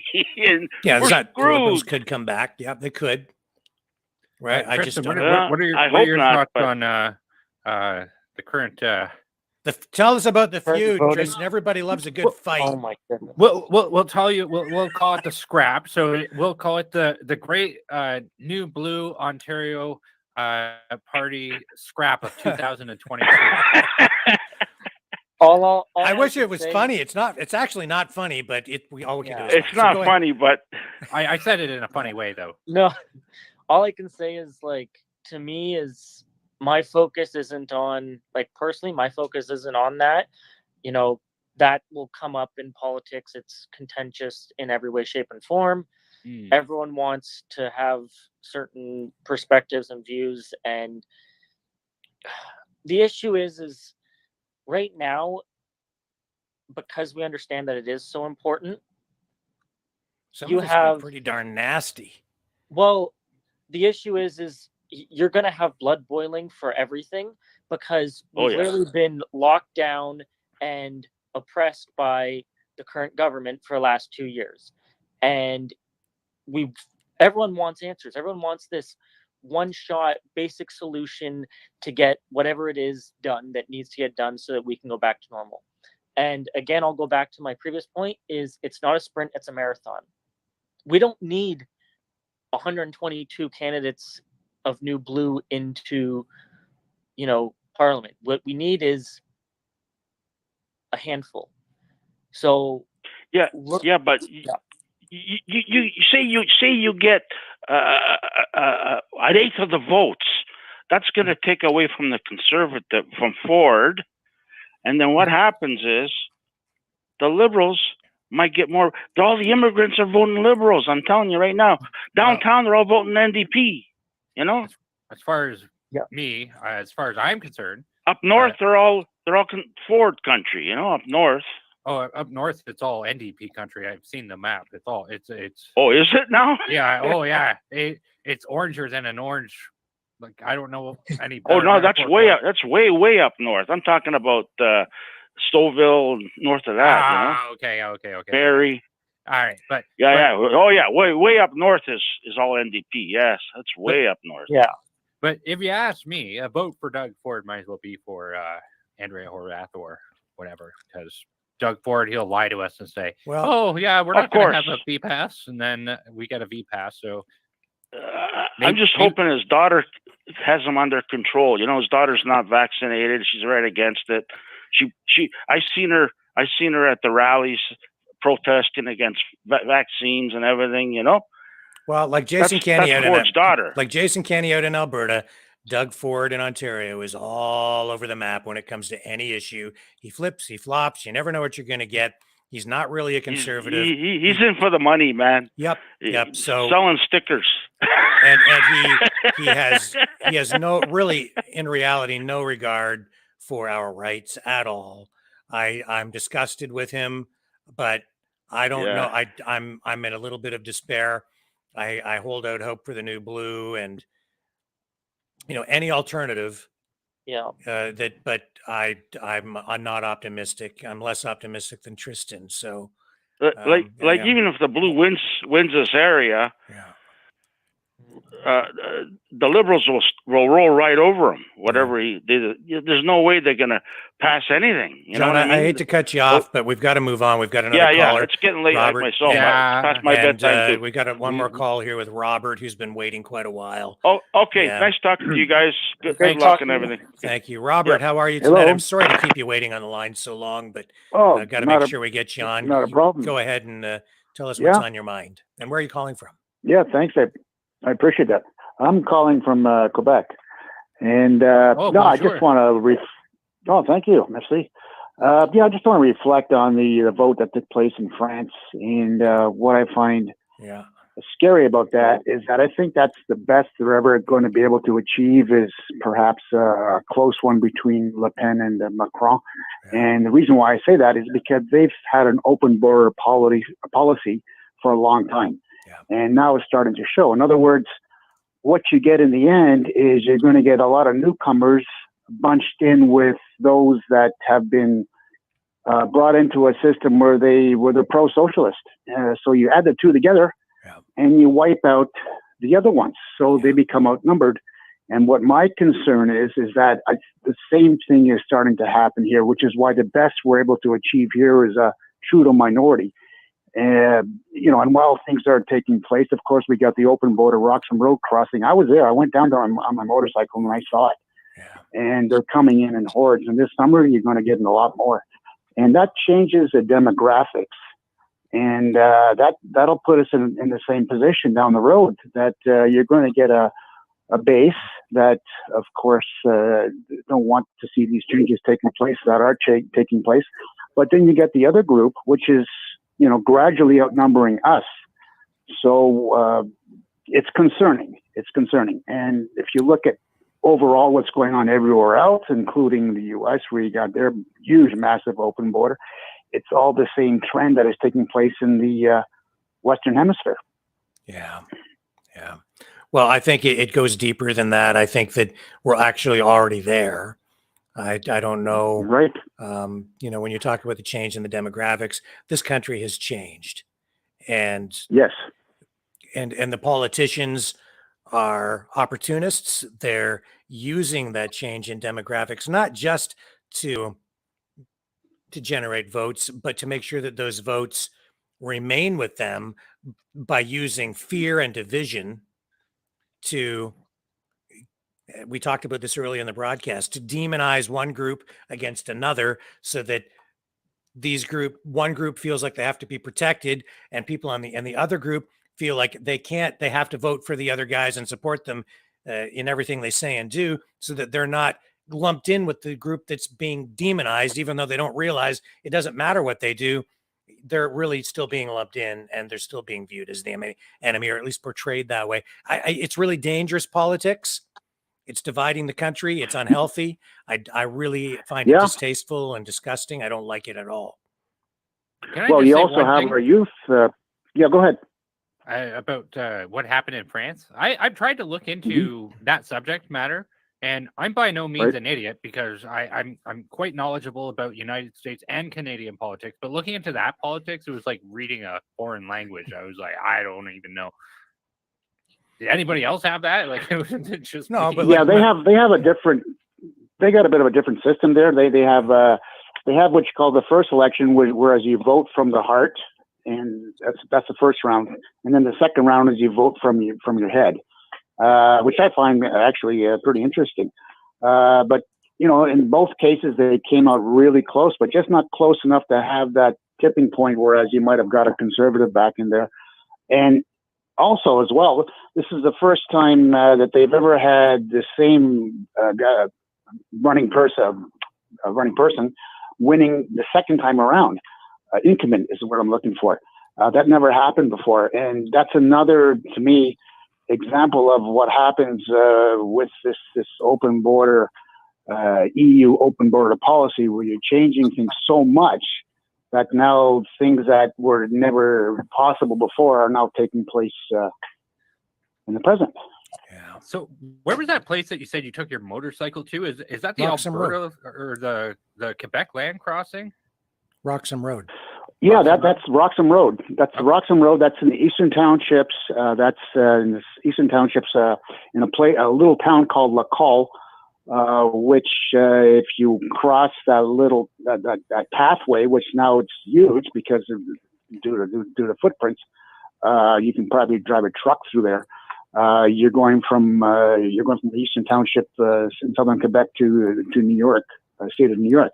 Yeah, the RCMP will carry your bags. Nobody ever talks about that anymore. Yeah, no, it's a big secret. They're the bellhops, and I've been there. They have acres of prefabricated homes already there built up, where they take them in, process them, they keep them there, and then they're given a ride to Montreal, where they put them in the Big O, the Olympic Stadium, and then from there they're scattered about. Whether it be their choice to stay in Montreal or whether to go anywhere else, that's the opportunity that they have. But as I say, that's changing the demographics immensely. And if you can just throw them a few crumbs and say, well, you're going to get this, and that if you vote for this guy, that's what's happening. Behind closed doors, which of course they don't talk about. It's a big secret. But if you go there and you see it, which I've seen it, it's just unbelievable. It's just something that you just never would have imagined in your wildest dreams that could ever take place. And to keep that thing quiet, yeah, I guess you can if you're going to pay off all the main media outlets to keep themselves quiet. Yeah, you're going to get away with it. But hey, Yeah. maybe consider sending us an email sometime. And we'll talk about it. Maybe there's stuff we might be able to show people with that. I'm not sure. Well, it's been well covered, actually, Brendan, by other media outlets. Maybe someday we'll get into some of it, but it's Rebel News actually it's an ongoing issue. Covered it a few times. Yeah. Okay. Rebel News covered it.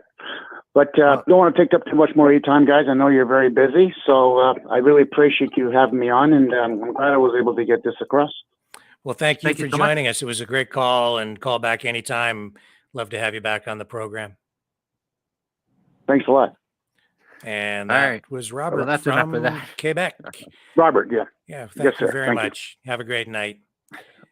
Thanks. So there you have it. Let's throw it back to Tristan briefly. So that Tristan, how can people find out more about you? How can they reach you? How can they support you or the New Blue Party if they choose or want to do that?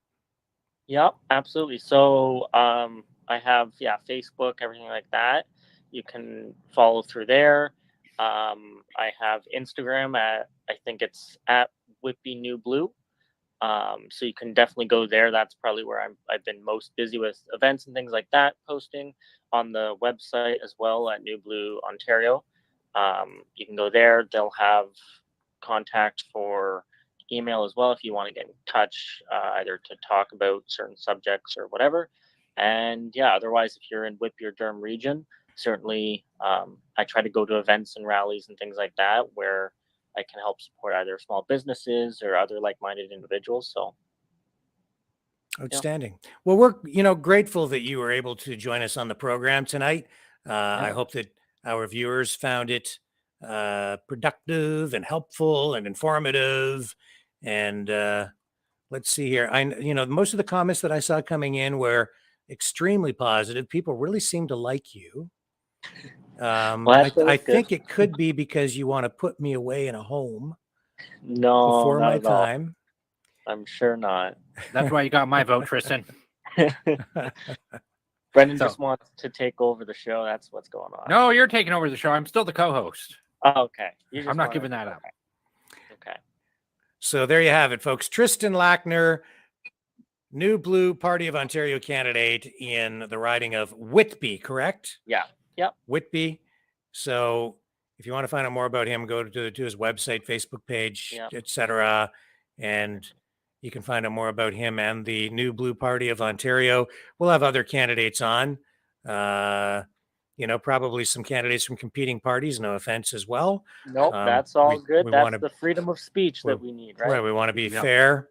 I'm not sure how brave some of those NDP and Liberal and Conservative candidates might be if they want to come on here and have a go at this, but that would be interesting, wouldn't it? Absolutely. Yeah, I would have to be moderator to make sure Rick is gentle. I will always be fair. Always be fair. So there you have it. Yeah. So all that being said, we'll just remind people again that if you are able to support us, we would greatly appreciate it. We will beg. I will get down on my knees and ask for donations at freedomreporters.com.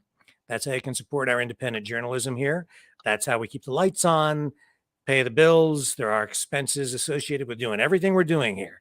And to do this 3+ hours a night, a lot of prep work goes into it, and we do have costs. So if you can support us, please do so at freedomreporters.com. And I assure you, it's greatly, greatly appreciated. Thank you to everybody who already has.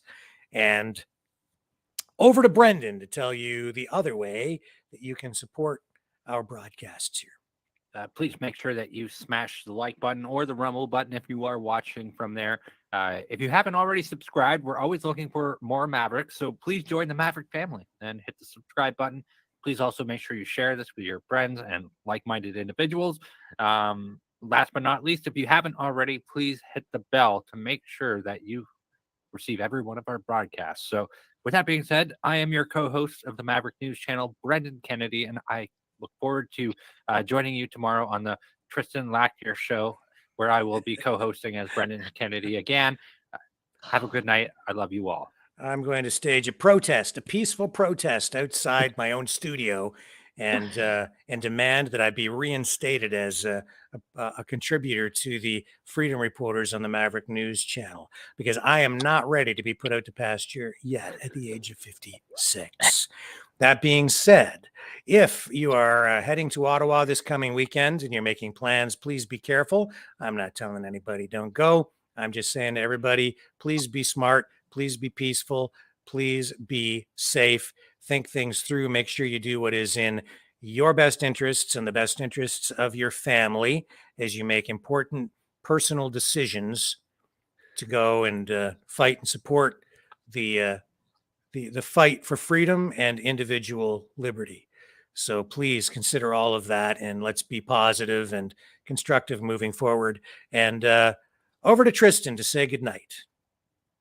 Just thanks so much for having me, and I'm really glad that I could get out there, talk to everybody, and yeah, just have some good discussions for the night. So thank you. And he got to deserve some support because he put up with us for about 3 hours here tonight. So he's got stamina. Oh yeah, that's for sure. So thank you very much, Tristan, for joining us on the program, and thank you to the entire Maverick family for joining us on the Freedom Reporters here tonight. Remember, we are the antivirus program for your mind. Catch everybody back here tomorrow night, 6 p.m. Eastern Standard Time on the Flip.